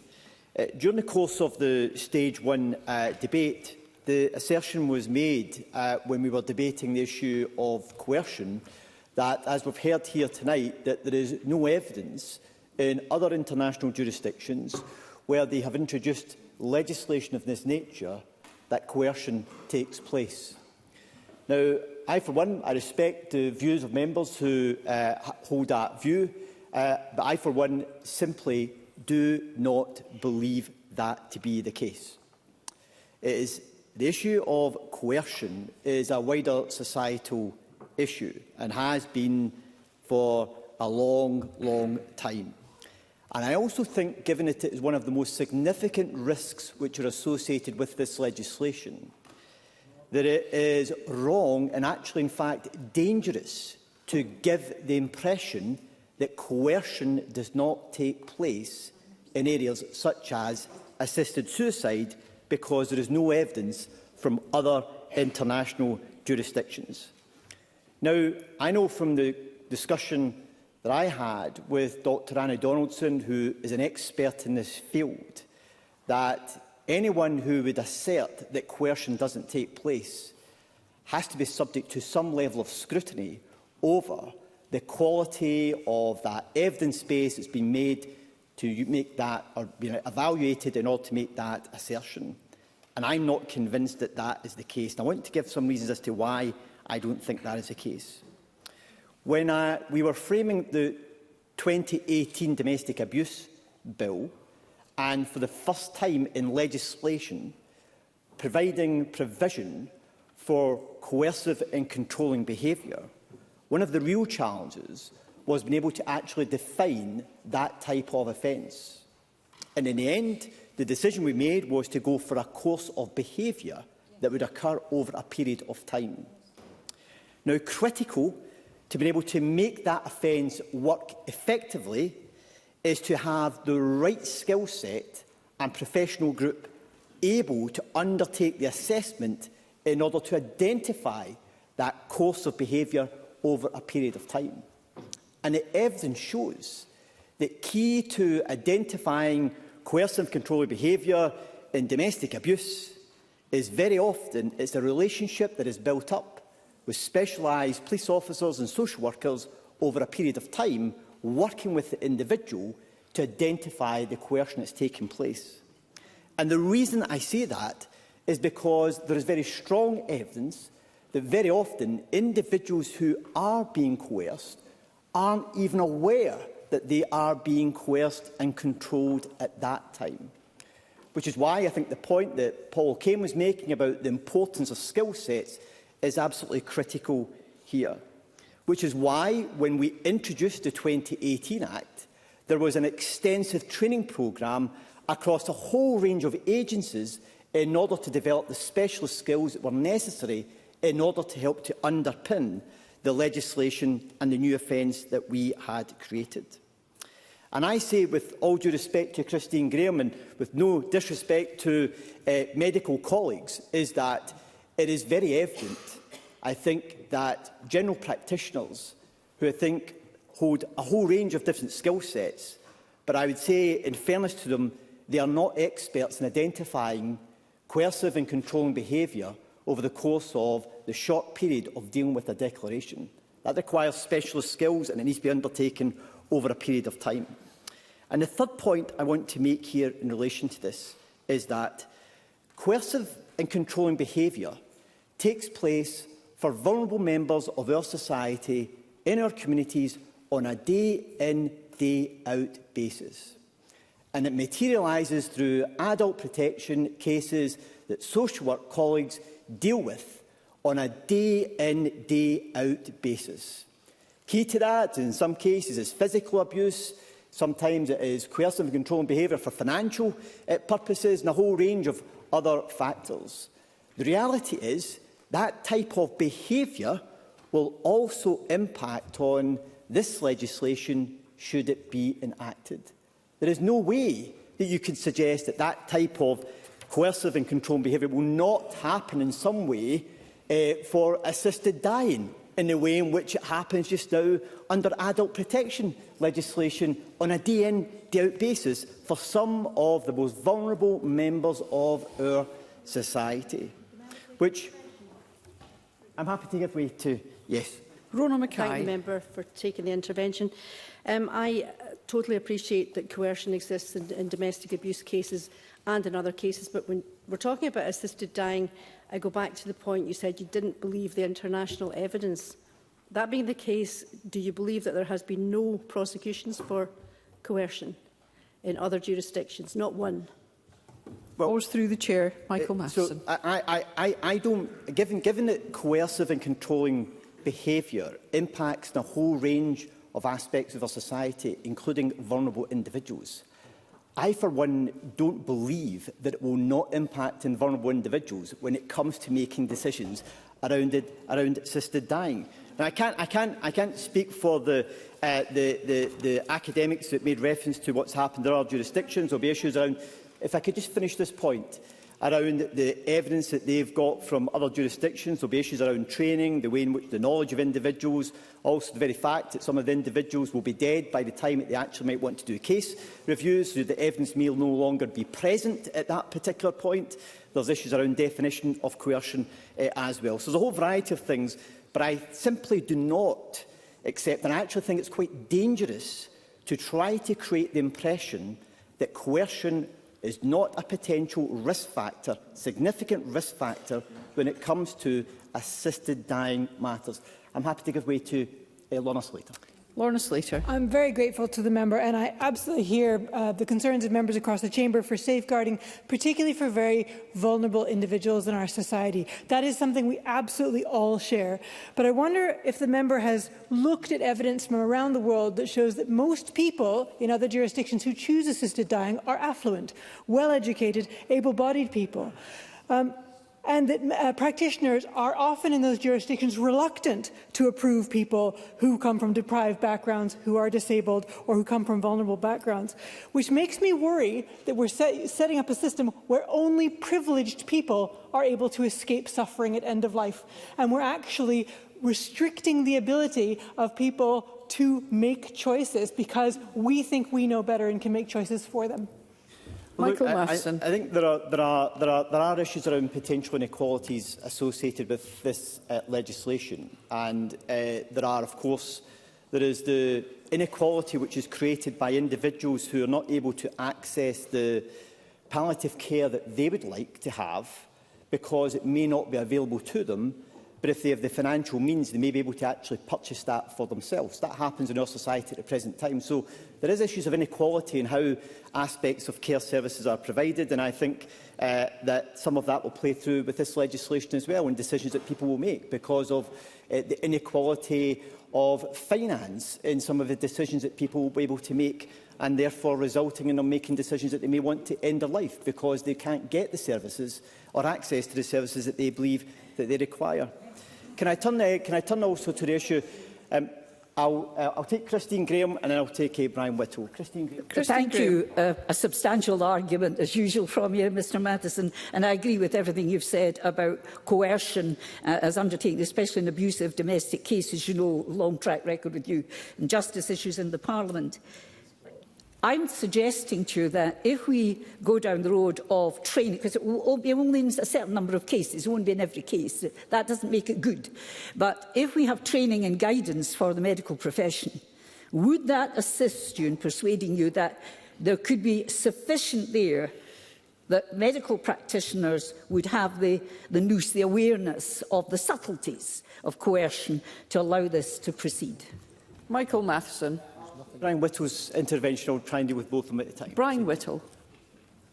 Very grateful for Mr Matheson to take my intervention. I'm listening to the debate here, and given that that we on the Health and Sport Committee had the benefit of taking evidence from around the world, I am concerned that some members are selective in some of the evidence that they're gathering here, because certainly there was no suggestion from any evidence we took, as far as I can see, that there was no coercion whatsoever in this particular area. So I'm just a wee bit concerned that we're looking at it from our own perspective rather than looking at the whole of the evidence facts.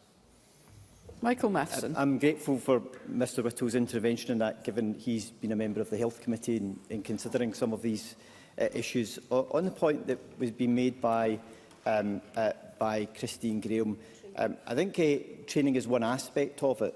The reality is that I don't actually believe that the declaration phase, in the way in which it's framed in the legislation, provides sufficient time and opportunity to actually be able to deal with these issues thoroughly. And I think it is unreasonable to expect two independent general practitioners with a period of training to then be able to substantiate sufficiently that there's no coercive and controlling behaviour influencing the individual that they are considering in this particular instance.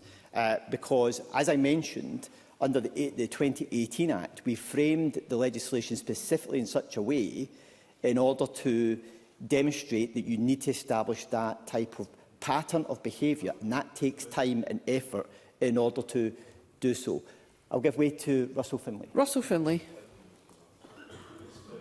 Talk about the evidence or lack thereof of coercion internationally, and that's what this debate's about. But let's look closer to home, because in my past life as a journalist, you didn't need to look too far to see examples of trusted legal professionals targeting and exploiting elderly, vulnerable clients. And these ugly cases were frequent. I just looked up a few just there. 1999, the solicitor taking £100,000 from elderly clients. One in 2021, stealing cash from another elderly client in Edinburgh. Another being struck off for overcharging elderly clients in Aberdeen. And yet another in 2023, targeting someone with dementia and making off with their money. So I think the point I'm trying to make, and I wonder if Michael Matheson agrees with me, is whether these very real examples of crimes in which elderly people have been targeted by trusted professionals at the most vulnerable time in later life, there's a real chance that if this legislation goes ahead, we'll see similar crimes such as these. Michael Matheson. I do think the member makes a valid point, because I don't think we can underestimate the scope of coercive and controlling behaviour in different parts of our society. And as I referenced, it happens on a day-in, day-out basis, with social work staff dealing with it through adult protection legislation on an ongoing basis. Presiding Officer, the final point I want to turn to is in relation to the changes in the penalties which has been taken forward in the amendment by Liam MacArthur. I note the point that he made, that he is changing the two-year custodial sentence to 1 year, and also increasing the fine to a higher rate in order to be consistent with the Scottish Sentencing Council. Can I just point out to the member is that the Scottish Sentencing Council issues guidelines. It is for the sheriff or the judge to determine in the individual case what they see as being appropriate when issuing the sentence. Those guidelines could change in a couple of years' time. The problem is that you have brought forward an amendment that actually puts those guidelines on the face of the bill. And if at some point the Scottish Senate Council choose to increase the provisions they already have in it, this bill will then have to be amended, which is why I don't think they should be amended. The guidelines can be applied without anything being put on the face of the bill, and that's how the Scottish Senate Council was established in which to do so, and I'm happy to give way to Mr MacArthur. Liam MacArthur. Listen, and I'd also commend him on the way he set out his argument, and where I may disagree with him, that is another matter, but I think he's set out the case in terms of coercion, I think, very well. In terms of the sentencing guidance, I should confirm that this was an amendment brought forward in consultation with the Scottish Government, identifying what they felt was an anomaly within the bill.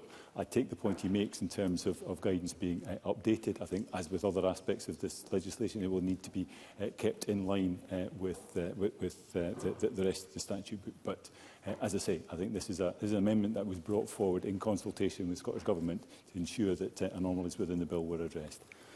Michael Matheson. I'm grateful for that clarity. The government doesn't always get it right, of course, but I do think I can say that from the back benches these days. So But I would say that I don't think we should lower the threshold, because I think it sends out the wrong signal. The sentencing guidelines are there, which can be used by the bench when determining a case, and I think we should allow our sheriffs and judges in which to do so without the need to revert back to amending the legislation. In closing, Presiding Officer, so I'll give way briefly to Mr Fraser. Murdo Fraser. For giving way. Just on that sentencing point, I wonder would just reflect, firstly, that there is a presumption against sentences of a year or less, and secondly, that even if there were a sentence of a year, under the current automatic early release, someone sentenced to a year in prison would only serve 15 weeks in prison. Would you agree with me that is little deterrent for coercion? Michael Matheson. I do think, although I should declare the fact that I was the Justice Secretary that brought forward and introduced the presumption against sentences of less than a year. However, I do agree, I do think that we should leave the sentencing guidelines to stand as they are without necessarily putting them on the face of the bill, for the reasons that I've already set out. In closing, Presiding Officer, can I say that I do believe that one of the significant risks associated with this bill is the issue of coercion. And can I respectfully say to those who have brought forward amendments, for which I am grateful, I don't believe that you can legislate to prevent coercion. You can legislate to help to identify it and then seek to convict people for it, as we did in a domestic abuse bill. But the reality is coercion will take place, and we need to make sure we've got robust law in place to deal with it as and when it is identified. Thank you. I call the Cabinet Secretary. Presiding Officer, I can make no comment on the merits or otherwise of the case being made by colleagues in setting out some of the amendments in this section as per previous. They are clearly rooted in deep conviction. I can only set out the technical legislative competence or deliverability concerns government has, and it is then for colleagues to decide how they choose to vote.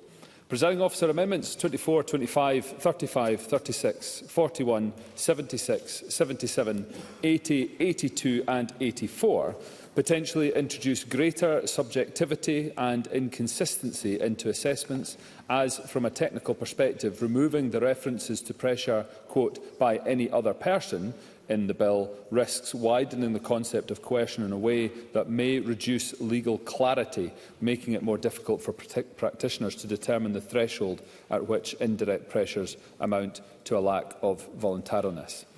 Amendments 27 and 33 would place new and explicit duties on registered medical practitioners and on Scottish ministers to identify, consider and provide guidance on indirect pressures.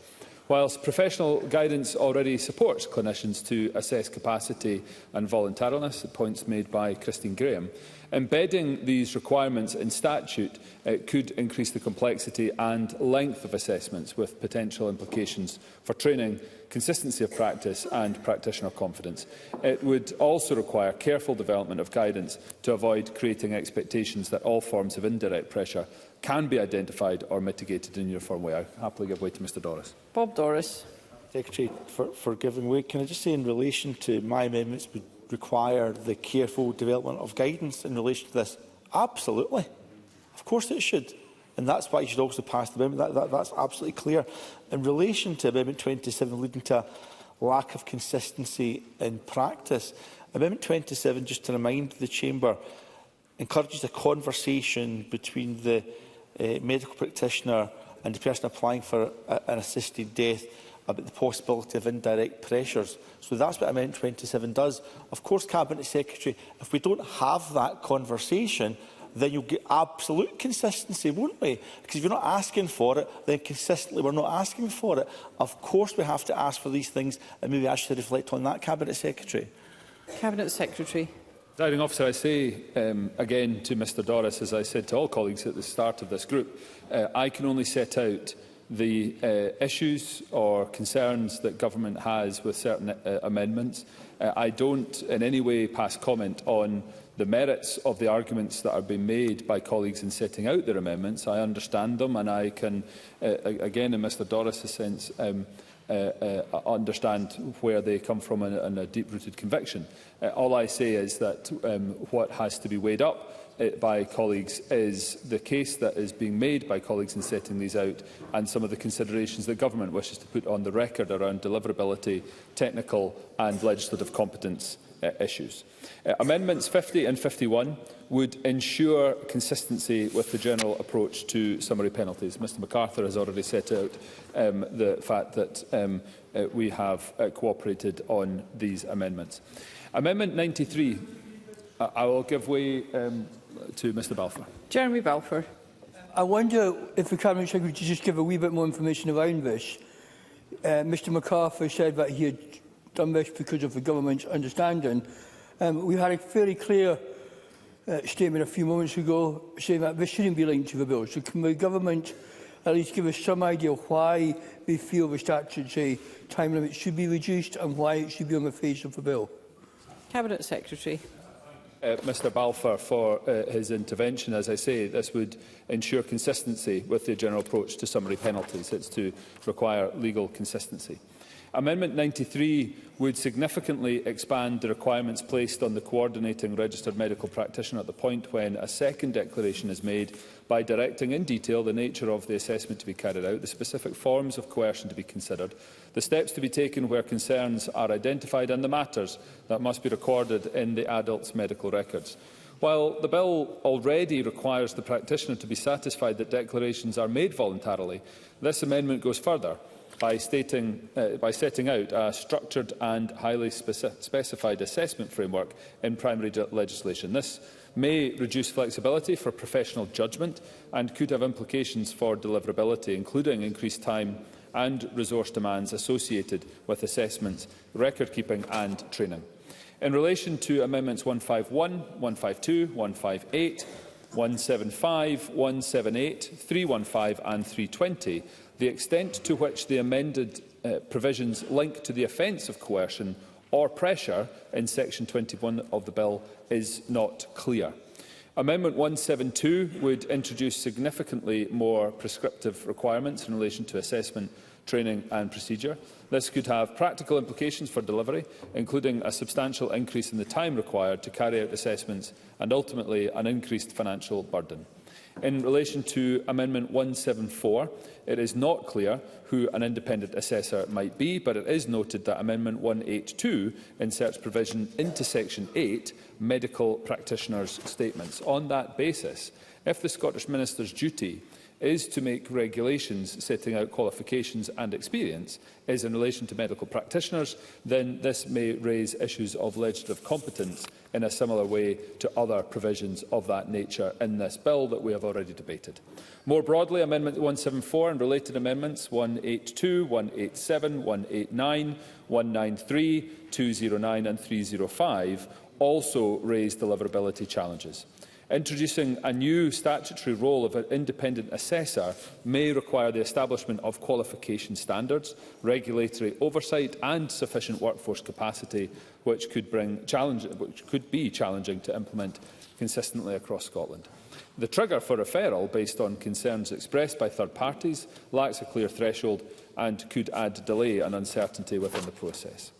There are also questions about how an independent assessor's conclusions would interact with existing clinical judgments and safeguarding duties, and about the proportionality of mandatory referral to Police Scotland. Taken together, these amendments could add procedural complexity and delay.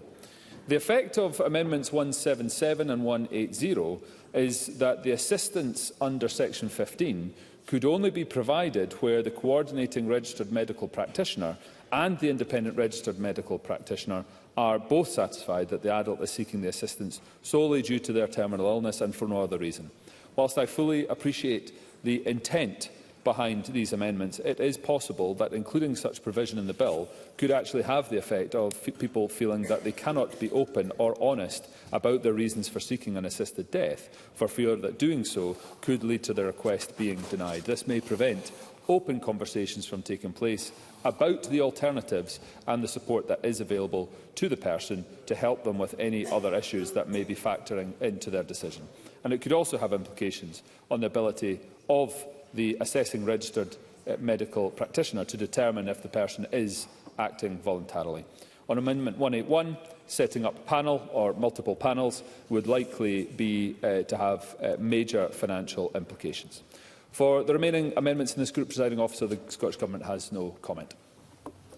Thank you, Cabinet Secretary. And I call on Michael Mara to wind up and to press or withdraw Amendment 144. Thank you, Presiding Officer. Can I begin with thanking members for their contribution to the debate and start my closing comments with Amendment 50. Frankly, I don't think we heard really any proper defence of the substance of the change of reducing penalty for 2 years to 15 weeks for coercing from someone to take their own life. We heard arguments about consistency with sentencing guidelines. Frankly, if these are the guidelines, Minister, they are an ass and they should not be applied in this area. There's been no substantive defence, and I would hope that members would reject the amendment on this basis. But I do feel it speaks a little bit to the tone of some of the approach that's been taken. Yes, certainly. I'm very grateful. Daniel Johnson. I'm very grateful to Michael Mara for giving way. I wonder actually if it's worse than he suggested. I think in suggesting that somehow the Sentencing Council has primacy over this place regarding penalties is to get the precedent round the wrong way. Sure, it is for Parliament to legislate, Parliament to say what penalties should be, and the Sentencing Council is merely to guide thereafter.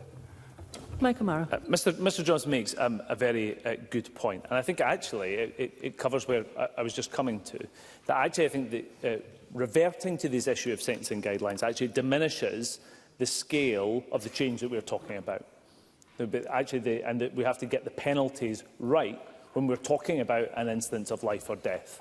It's absolutely right that we consider that on its own and on its merits.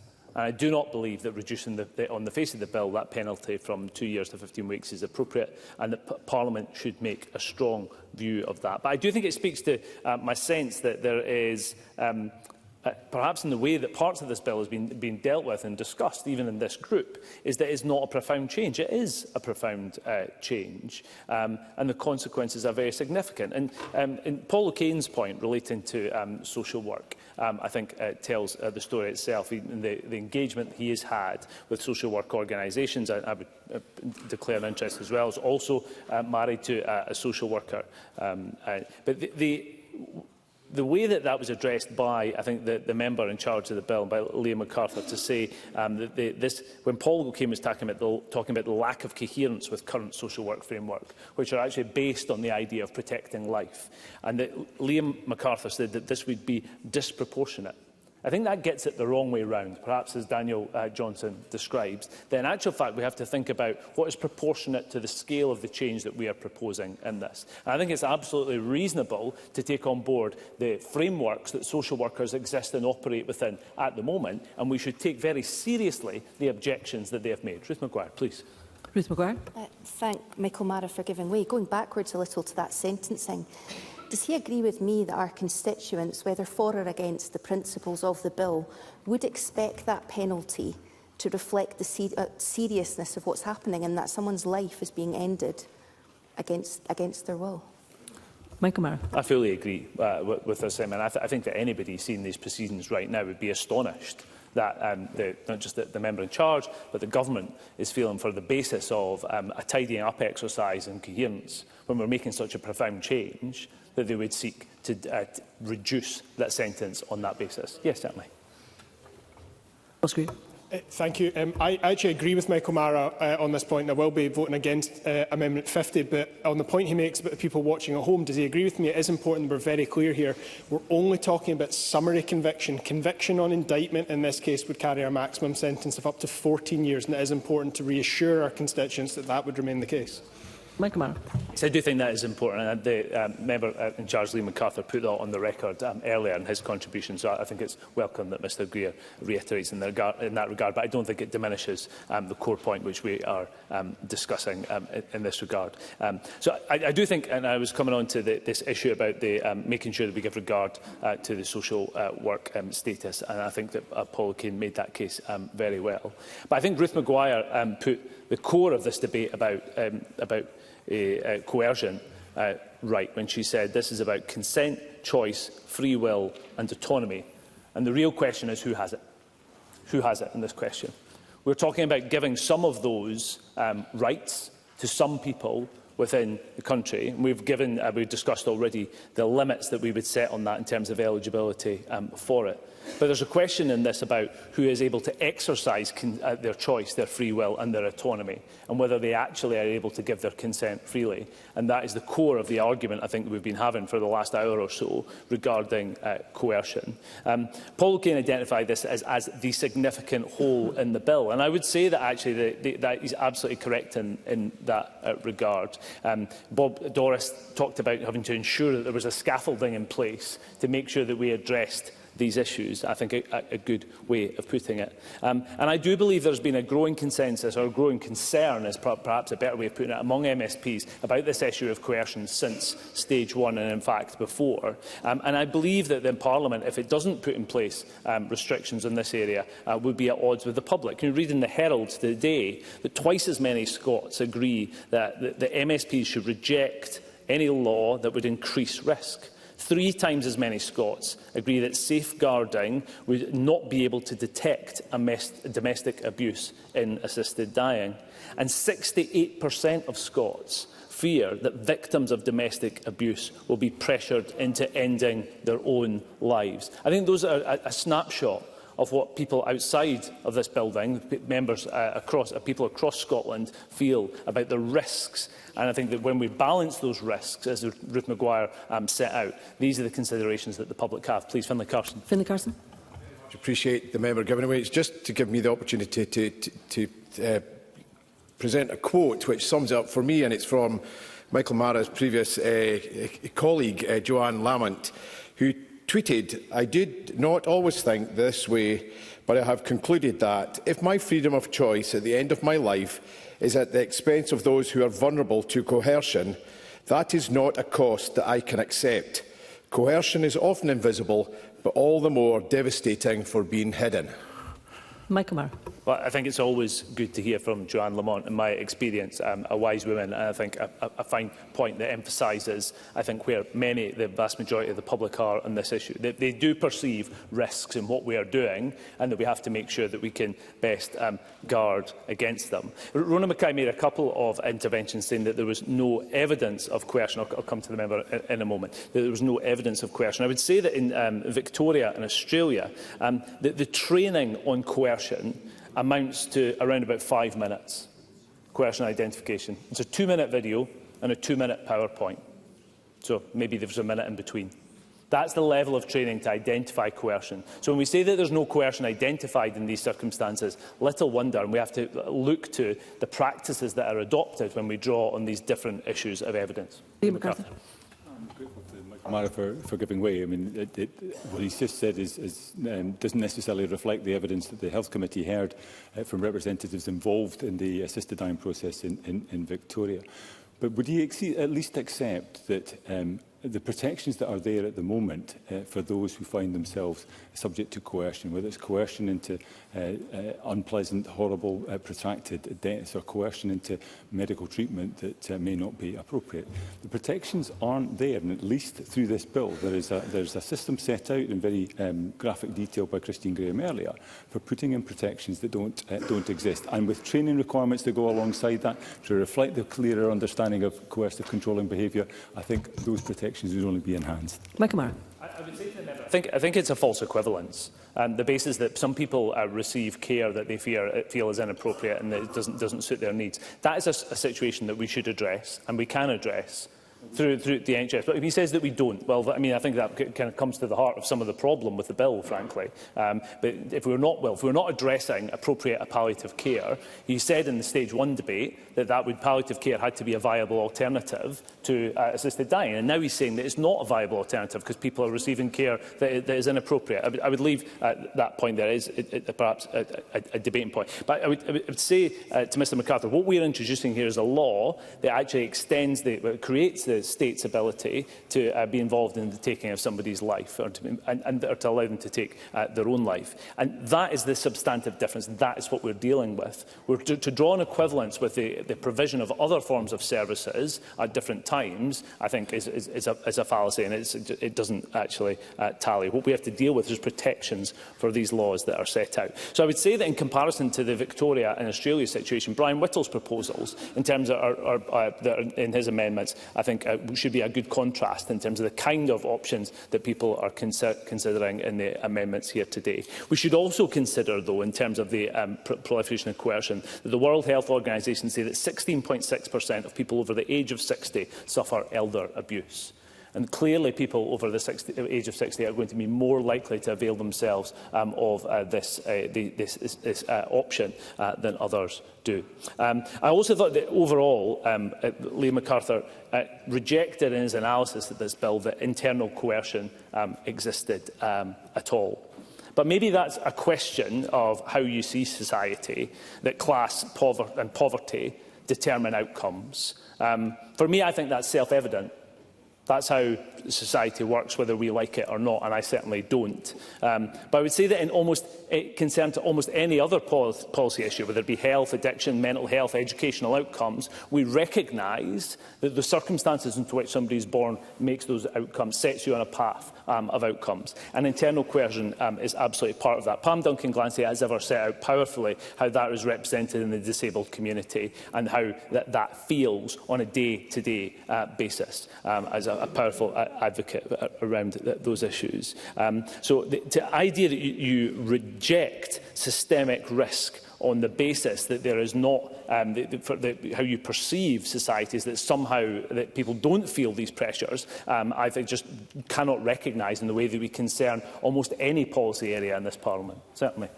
Liam MacArthur. I'm very grateful. I mean, I don't think anybody's rejecting the concept of internal coercion. That was reflected very much in the debates we had at Stage 2 on similar amendments in this area. I think what was, discussed at that point and agreed within the committee was certainly that linking to the guidance around coercion, which certainly acknowledges internal coercion and other societal factors, is a more appropriate way of addressing this, rather than putting it on the face of the bill, which takes us away from legal concepts that are well understood, increases the risk of confusion and puts both medics and patients therefore at risk. Michael Maher. I think that actually wraps up my 2 points quite well. The first one being that actually I think that it's partly a question about how powerfully you see those fractures in society and the risks that are inherent within it. And also that we have to recognise that this is a significant departure in this law about what the state intends to do, and that actually current strictures are not appropriate. to be addressing, that we have to address them structurally on the face of this bill to give people the protections that they require. As I set out in my opening, Presiding Officer, I am mindful of colleagues' time in this regard. I don't believe that we can safeguard these issues sufficiently. I've come on some journey with that even since the lodging of amendments. It's on that basis that I withdraw Amendment 144 in my name. Thank you, Mr Mara. Michael Mara seeks to withdraw Amendment 144. Does any member object? No member objects. Amendment 144 is therefore withdrawn. We now turn to Group 5 on training, qualifications and experience of health professionals. I call Amendment 3 in the name of Daniel Johnson, grouped with amendments as shown in the groupings. I point out that if Amendment 86 is agreed to, I cannot call Amendment 4, and if Amendment 88 is agreed to, I cannot call Amendment 6 by way of preemptions. Additionally, if Amendment 125 is agreed to, I cannot call Amendment 301, which is to be debated in Group 7 on assessments including support of terminally ill adults. That also by way of preemption. I call on Daniel Johnson to move Amendment 3 and to speak to other amendments in the group. Mr Johnson. Thank you very much, Deputy Presiding Officer. One of the jeopardies of any Stage 2 or Stage 3 is that you don't quite know where in a grouping your amendments will be called. And I stand up somewhat self-consciously for two reasons. First of all, my amendments in this group, and I believe this is a very important group, in some ways were better covered off in the previous group because they in my view, they're about training regarding coercion and capacity. And what I would, and also secondly, I don't believe my amendments cover those aspects of training off as effectively as other members' amendments do. However, what I would want to do is just reflecting on the previous section. I think what Michael Matheson said is incredibly important. Coercion, I think, is something that is an evolving concept. And I think, therefore, we need to think quite carefully on. But most importantly, in terms of his contribution, is that ultimately, in order to detect it, in order to deal with it effectively, it comes down to training and expertise and ensuring that individuals coming into contact with people who may be subject to coercion have that training and that ability to detect it. And therefore, I think this legislation must cover off that effectively. Secondly, and in terms of the broader amendments in this section, as I said in some of my earlier contributions, I think we all need to accept that this legislation, if it were to pass, will come down to subjective judgments. Yes, judgments made with a great deal of expertise and training, insight and understanding, but nonetheless subjective judgments. And therefore, I think a number of the amendments in this section are worthy of, I think, a great deal of consideration on this place. But what I would also say, with regard to training on coercion and capacity, while I will move my amendment number 3 and 6, particularly 3, in order to enable the debate to proceed, I intend to withdraw it, and I would urge members to support the amendments in Miles Briggs's name, which I think do a far more comprehensive effort in terms of covering off the key elements that I believe require training. And with that, I will close. Thank you, Mr Johnson. I would advise members that, of course, they will note that we will shortly reach the next time limit, and we have still to proceed with 2 more groups. In terms of debate. As a consequence, under Rule 9.8.5a, I am minded to accept a motion without notice to propose that the time limit be extended by 30 minutes. Minister? Move, Presiding Officer. Thank you, Minister. The question is that the time limit for debate on amendments be extended by 30 minutes. Are we all agreed? We are agreed. I now call Liam MacArthur to speak to Amendment 86 and other amendments in the group. Mr MacArthur.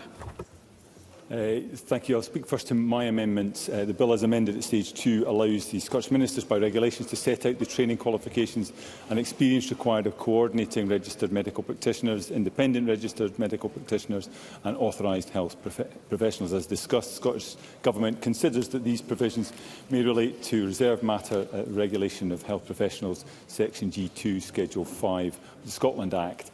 So, amendments 86, 87, 88, 89, 101, 104, 105, 120, 121, 123 and 125. So, will remove these regulating powers from the bill, including consultation requirements and other procedural matters, with a view to them taking forward under a Section 104 order. I'm also very conscious of the need to ensure that the public, and particularly any person wishing to access assisted dying, can have the fullest confidence in the assisted dying process. It's therefore imperative that only health professionals with the appropriate level of professional training, qualification and experience can participate.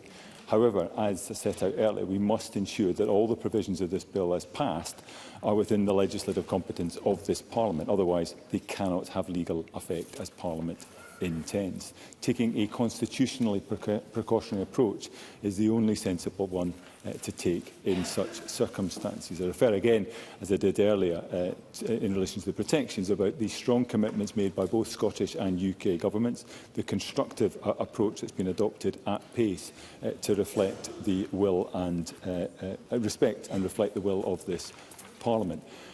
This gives me, and I think it should give Parliament, confidence that the provisions and those on protections will be taken forward appropriately through the Section 104 order, and therefore I urge members to vote for these amendments in my name. Turning to Daniel Johnson's amendments 3 to 6, I fully agree that training, as I say, is essential, and for this reason I made related amendments at Stage 2. However, as already explained, given the concerns raised that training provisions on the face of the bill may touch on reserve competence, I believe the most appropriate and secure way of enacting any training requirements will be by way of a 104 order. For this reason, I can't support amendments 3 and 5. My amendments 86 and 88 preempt making 4 and 6 redundant.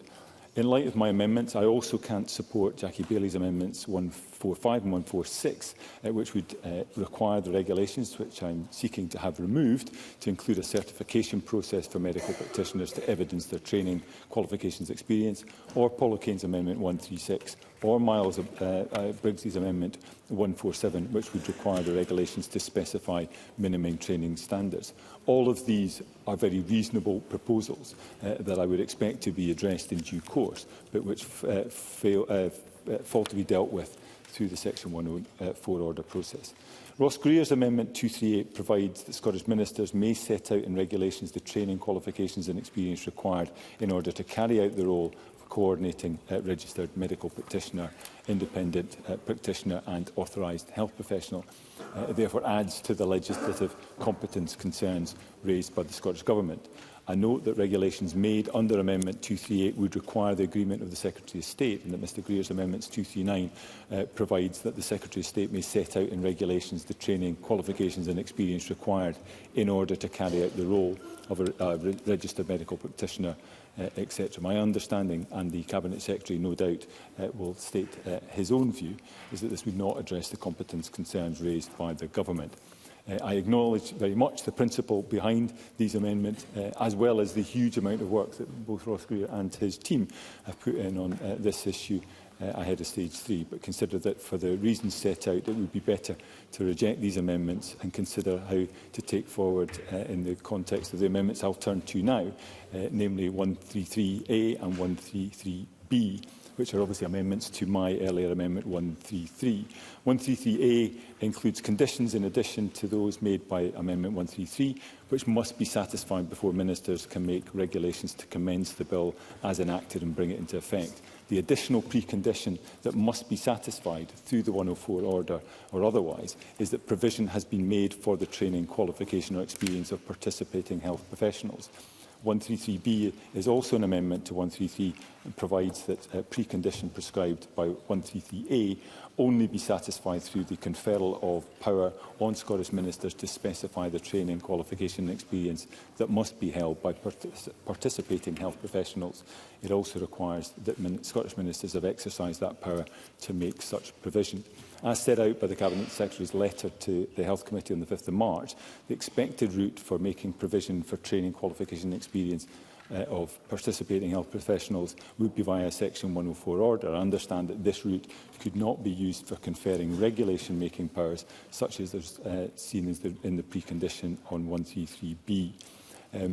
As highlighted earlier and consistently through stage 2, I consider it of the utmost importance that participating medical professionals receive the right level of professional training and have the level of qualification and experience deemed necessary to ensure the confidence in the delivery of assisted dying services. Therefore, spoken of the importance of ensuring that all provisions in this bill are within the legislative competence and agreement by both Scottish Government and UK Governments that the best way forward to achieve requirements in relation to these factors is through that 104 order. The context of such an order is a matter for the Westminster Parliament, and we are not in a position to set out what that order may contain, albeit it will be through agreement between Scottish and UK governments and the commencement provision within Amendment 133. As I explained, I am sympathetic to the principle at the heart of these amendments.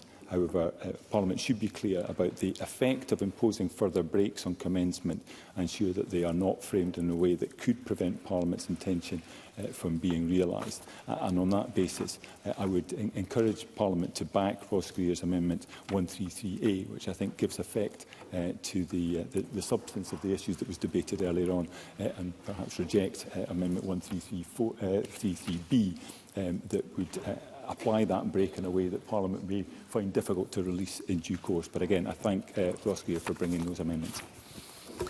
Thank you, Mr McArthur. And I call on Jackie Bailey to speak to Amendment 145 and other amendments from Group. Ms Bailey.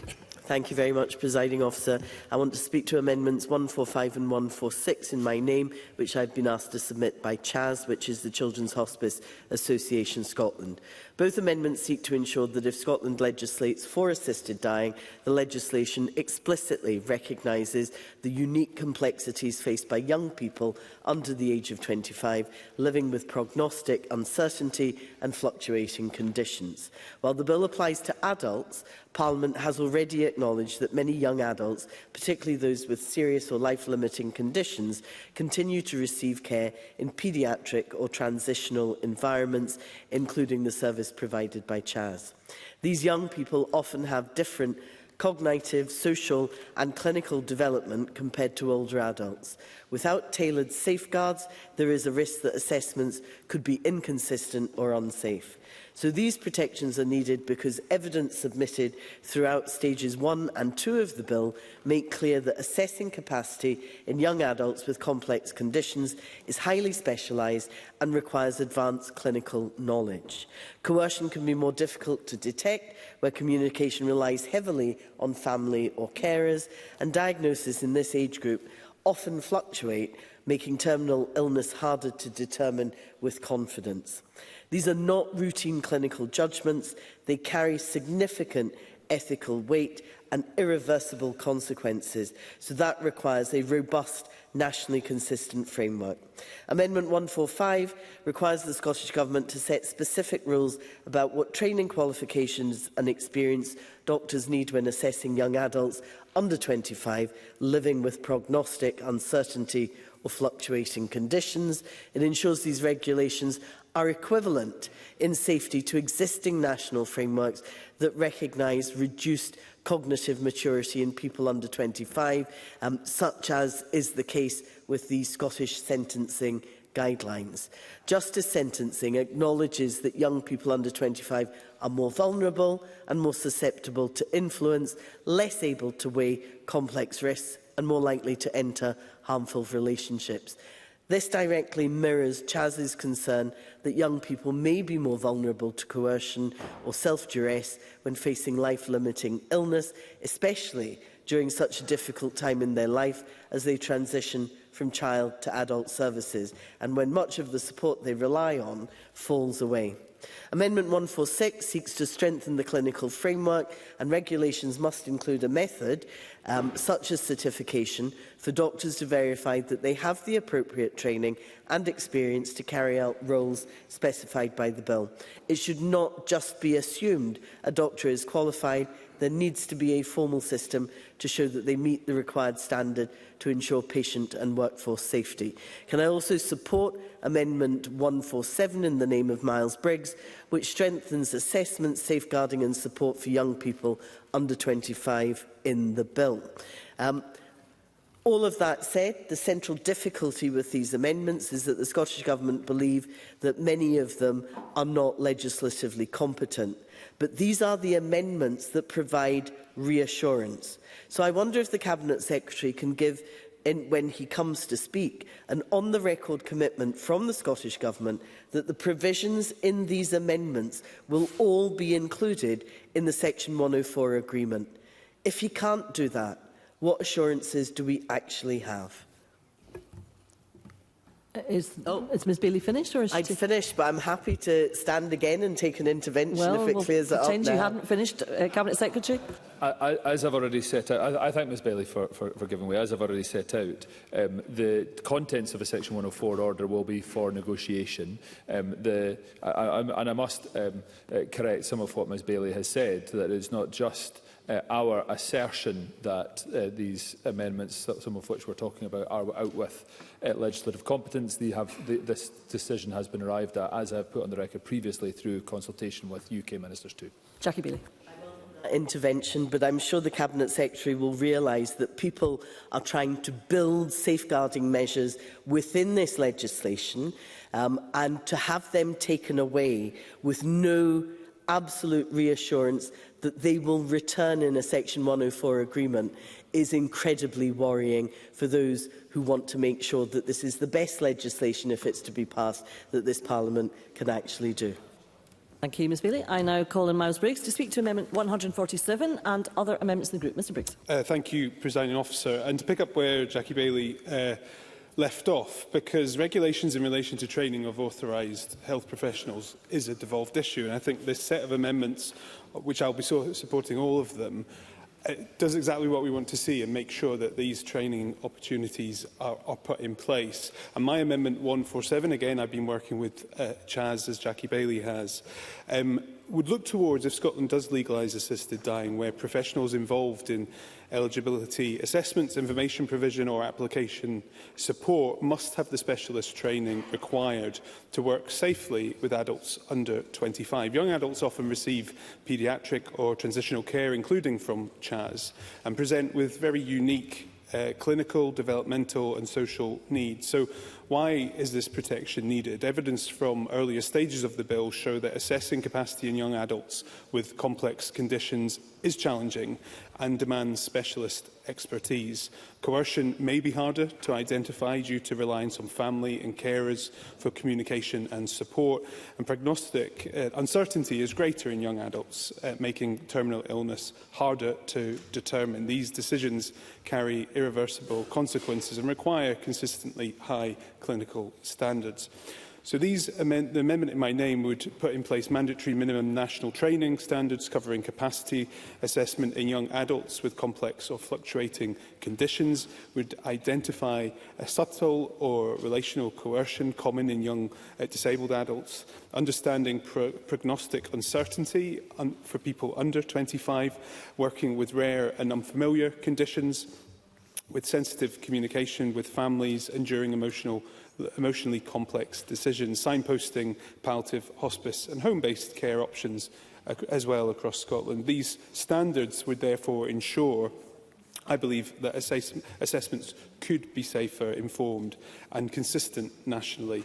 So why does this matter? Well, I think Jackie Bailey touched upon this. Young adults' illnesses and trajectories are often unpredictable and often don't match adult timeframes. Many experience fluctuating capacity, communication differences, or also different periods of stabilisation of their conditions. This makes eligibility assessments particularly difficult and challenging and increases risks of misinterpretation and safeguarding issues. So to conclude, Deputy Presiding Officer, this amendment ensures training standards are developed with expert consultation led by the Chief Medical Officer. They're reviewed every 3 years to reflect new clinical evidence, and they're supported by guidance published when regulations commence. And if Parliament does legalise assisted dying, these safeguards would ensure young adults' assessments, I think, would be safer, ethical and consistent. And I move Amendment 147 in my name. Thank you, Mr Briggs. I now call on Paul O'Kane to speak to Amendment 156 and other amendments in the group. Mr O'Kane. Thank you very much, Deputy Presiding Officer. I don't intend to say too much on this amendment because I think it has been largely covered in the amendments of colleagues. So I think there are a number of amendments in this space that seek to do the same thing, which is to mandate that regulations be laid in terms of the training that will be offered to medical professionals in terms of identifying coercion, undue influence or coercive control, and situations of dependency which arise from illness, disability, age, social care needs or caring arrangements. And those are the wordings indeed of my amendment.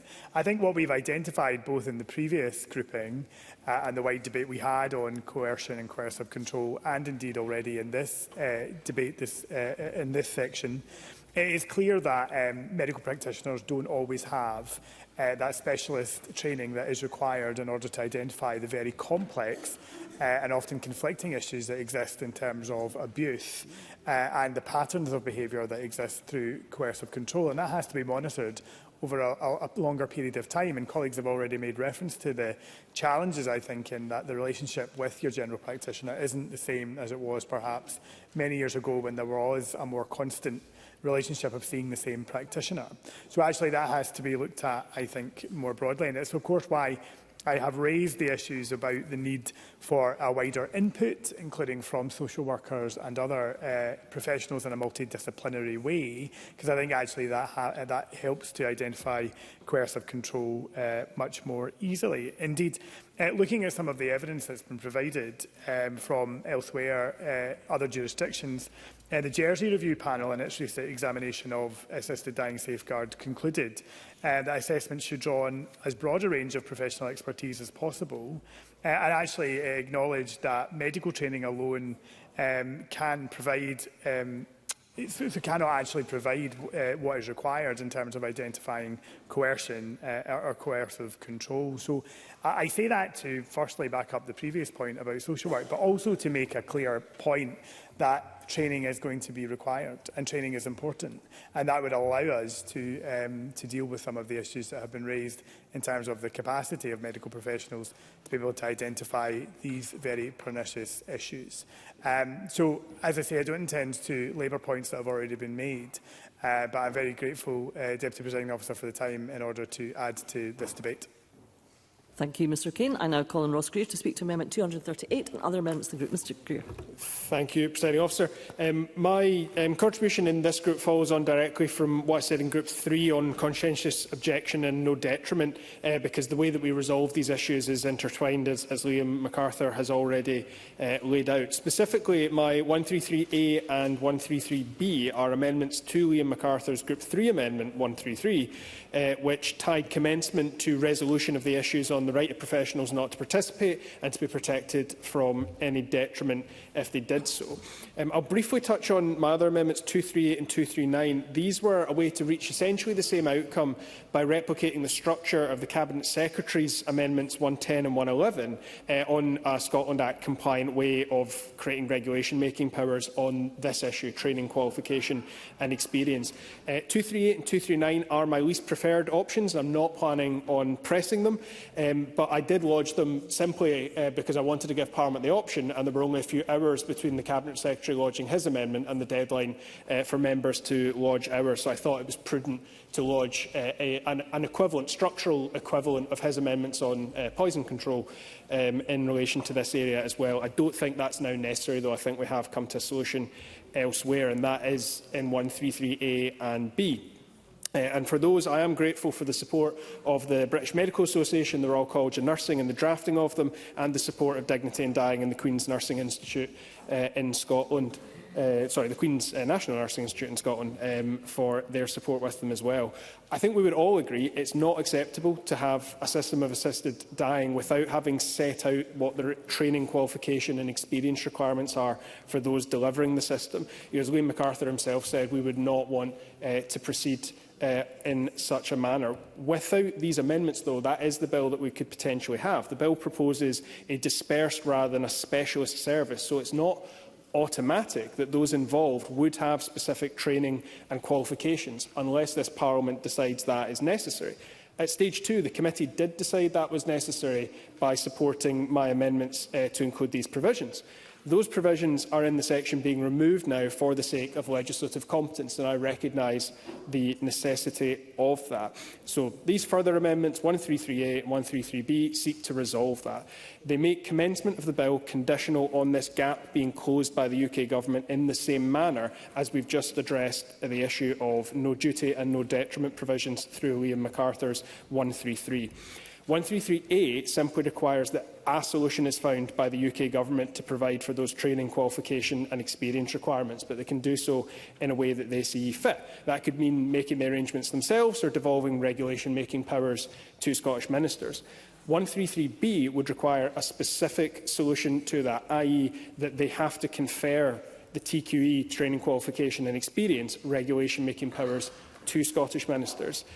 This isn't a constitutional wedge issue, it is a fundamental point of safeguarding. The Parliament is trying to make arrangements for assisted dying schemes, so I do think it should be this Parliament that makes those decisions. So, while I imagine under 133A, if the UK Government set those standards themselves, I would hope they would listen to Scottish ministers and stakeholders and what they have to say.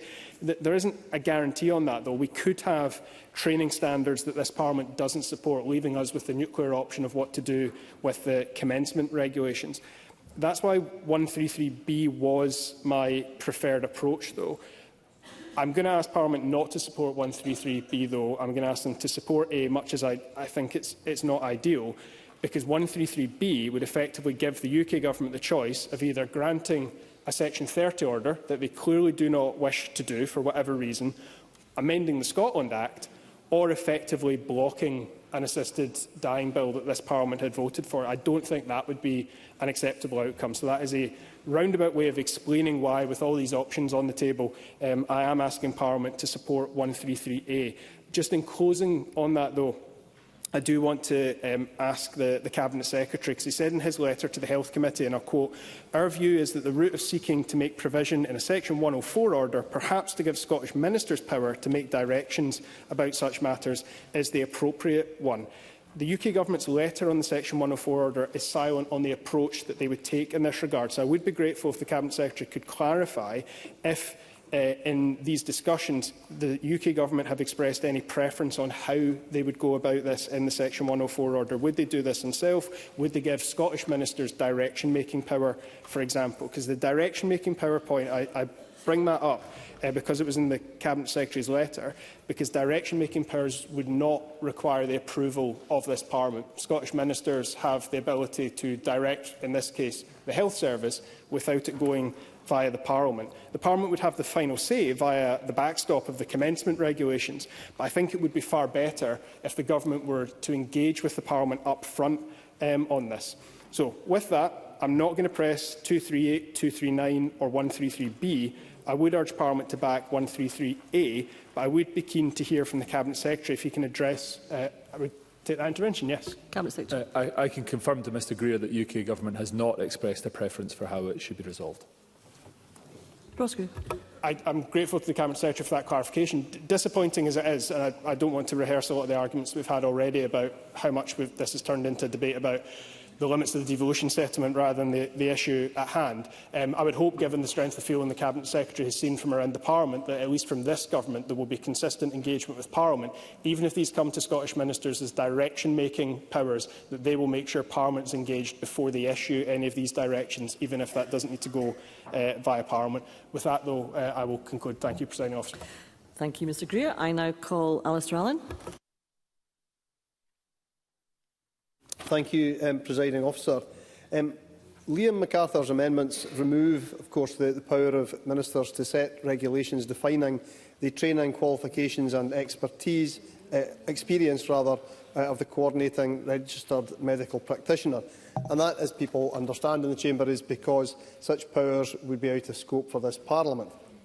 So should the bill ultimately pass, we face two options.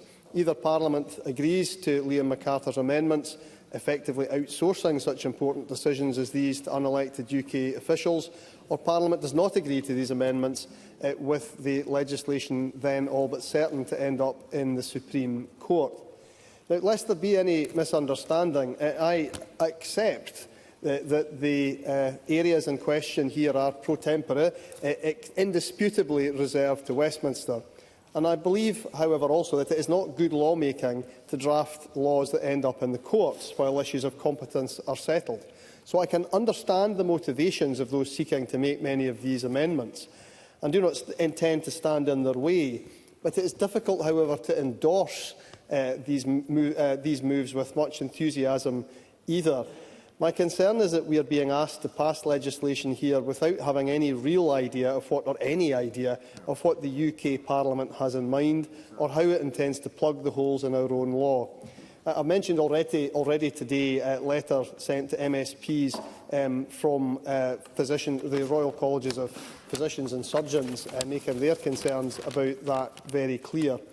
So we can't interrogate any of what might be in a future Section 104 order today, Presiding Officer, because that has yet to appear. In any case, such an order by its nature receives very limited parliamentary scrutiny. So I really mention these things just to point to the dilemma that's been created here. I think that members in previous debates, as well as this one, have pointed to the central nature of this debate, to the discussion we're having. It's not a constitutional debate. It certainly engages issues around the Constitution, but it's a question about should this Parliament get to see the complete legislation and the complete implications of that legislation before it makes a decision. Thank you, Dr Allen. I call the Cabinet Secretary. Presiding Officer, the Scottish Government have worked with Liam MacArthur on Amendments 86 to 89, 120 to 121, 123 and 125, as well as Amendments 101, 104 and 105 in Group 8.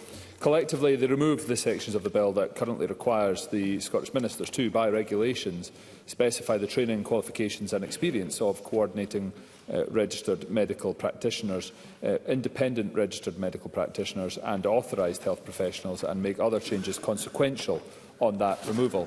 As I've outlined previously, it is the Scottish Government's view that these provisions in the bill may raise issues of legislative competence, as they may relate to the G2 regulation of the Health Professions Reservation.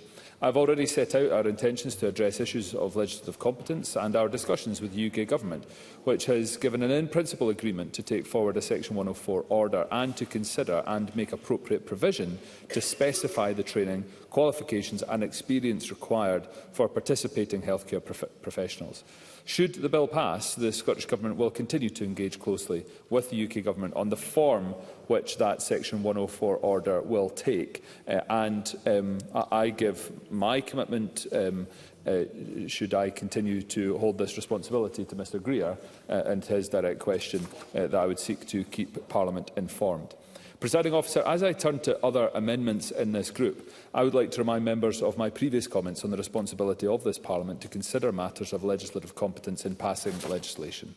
On Amendments 3 to 6, 146, 145, 146, 147 and 156, as is clear, the Scottish Government's view is that Sections 4, 5A, 6, 6A and 15.8, to which these amendments varyingly relate, may raise issues of legislative competence and should therefore be removed from the bill, with any necessary provision made instead through an order under Section 104 of the Scotland Act 1988, should the bill pass. In relation to Amendment 133B, from a practical perspective, it suggests using a 104 order to confer a regulation-making power.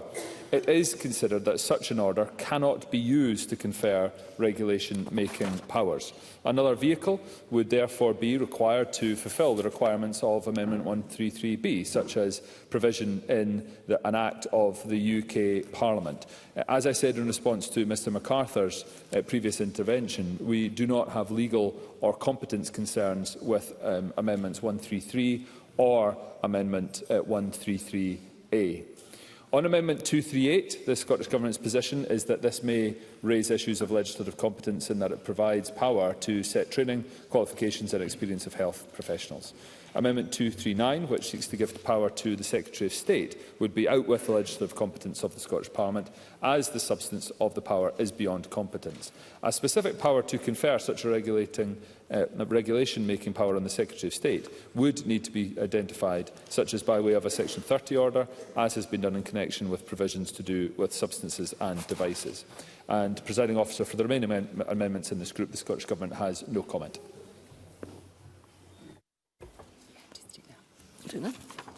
Thank you, Cabinet Secretary. Members will note that despite extending the previous time limit by 30 minutes, we will shortly reach the next time limit. And we have still a further group still to debate. As a consequence, I am minded to accept a motion without notice to propose that the last sentence of Rule 9.A.5a be suspended.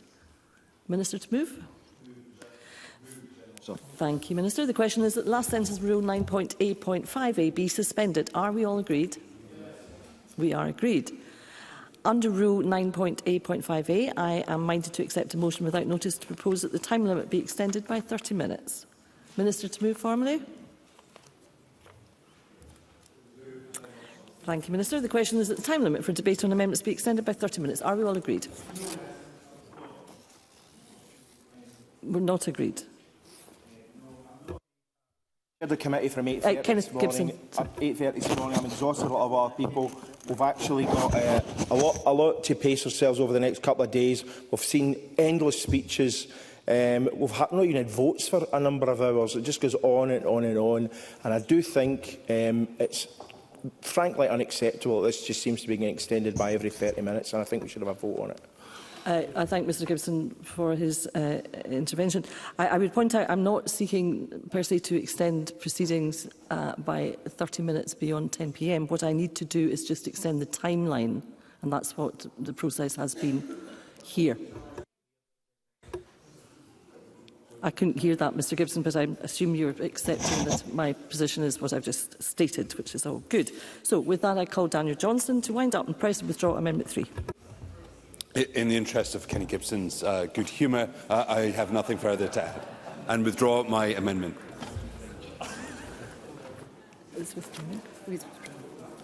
Thank you, Mr Johnson. Daniel Johnson seeks to withdraw amendment number 3. Does any member object?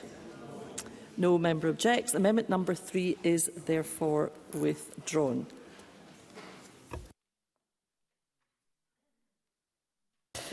So, I call Amendment 86 in the name of Liam MacArthur, ready to debate with Amendment 3. I remind members that if Amendment 86 is agreed to, I cannot call Amendment 4 by way of preemption. Liam MacArthur to move or not move? Moved. The question is that Amendment 86 be agreed to. Are we all agreed? Yes. The Parliament is not agreed. There will be a division and members should cast their vote now.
The vote is closed.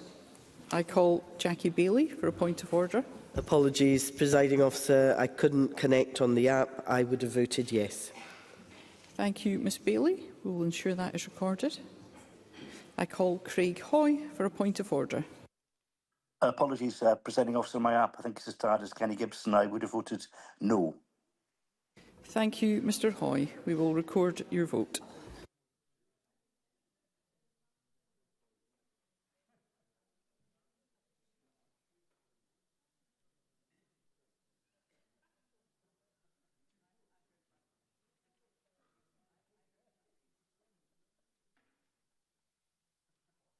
The result of the vote on amendment number 86 in the name of Liam MacArthur is yes 82.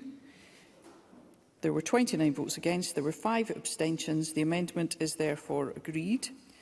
And we move on. I call Amendment 145 in the name of Jackie Bailey, already debated with Amendment 3. Jackie Bailey, to move or not move? It's been preempted. It's Amendment 4 first. Sorry, Amendment, just for clarity, Amendment 4 has been preempted. And that's why I've moved on to Amendment 145. So I call Amendment 145 in the name of Jackie Bailey, already debated with Amendment 3. Jackie Bailey, to move or not move? Moved. Thank you. The question is that Amendment 145 be agreed to. Are we all agreed? Yes. The Parliament is not agreed. We'll move to a vote, and members should cast their votes now.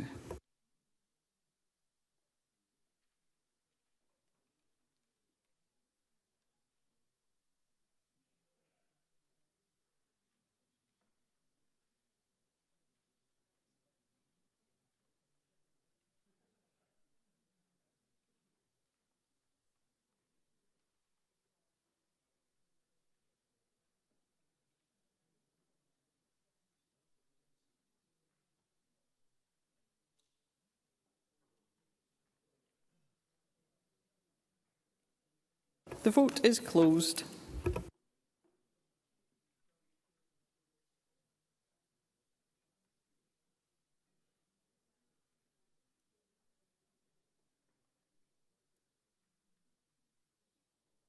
The result of the vote on amendment number 145 in the name of Jackie Bailey is yes 21, no 94. There were 3 abstentions. The amendment is therefore not agreed. I call Amendment 146 in the name of Jackie Bailey, already debated with Amendment 3. Jackie Bailey, to move or not move? Not moved. Thank you. I call Amendment 87 in the name of Liam MacArthur, already debated with Amendment 3. Liam MacArthur, to move or not move? Moved. The question is that Amendment 87 be agreed to. Are we all agreed? The Parliament is not agreed. There will be a division. Members should cast their votes now.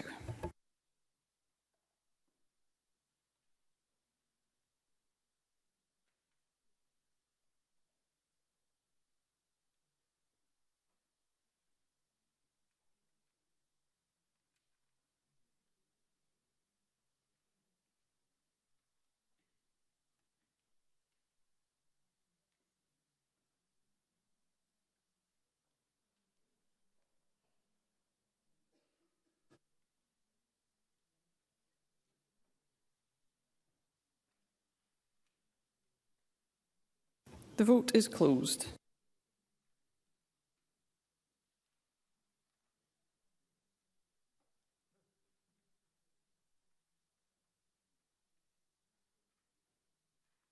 The result of the vote on amendment number 87 in the name of Liam MacArthur is yes 86, no 25.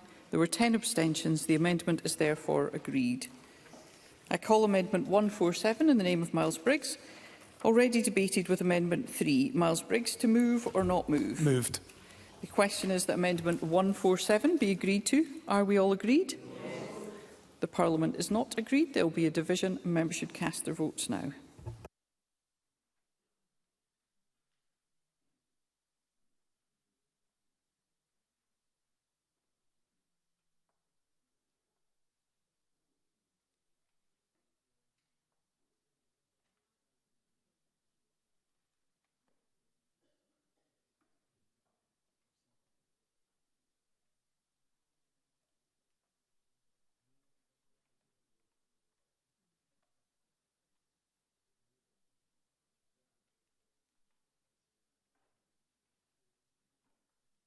The vote is closed.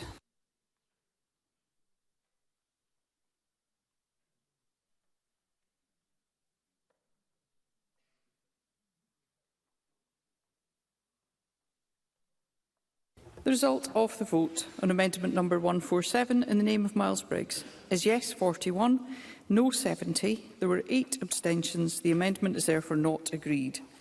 I call Amendment 148 in the name of Michael Mara, already debated with Amendment 142. Michael Mara, to move or not move? Not moved. Thank you. The amendment is not moved, and that concludes proceedings on amendments for this evening. Members will be aware that the Parliament is beyond the timetable agreed by motion earlier today. The Bureau will require to consider how business is rescheduled where current progress suggests that we cannot meet the unanimously agreed timetable, and Bureau will meet tomorrow.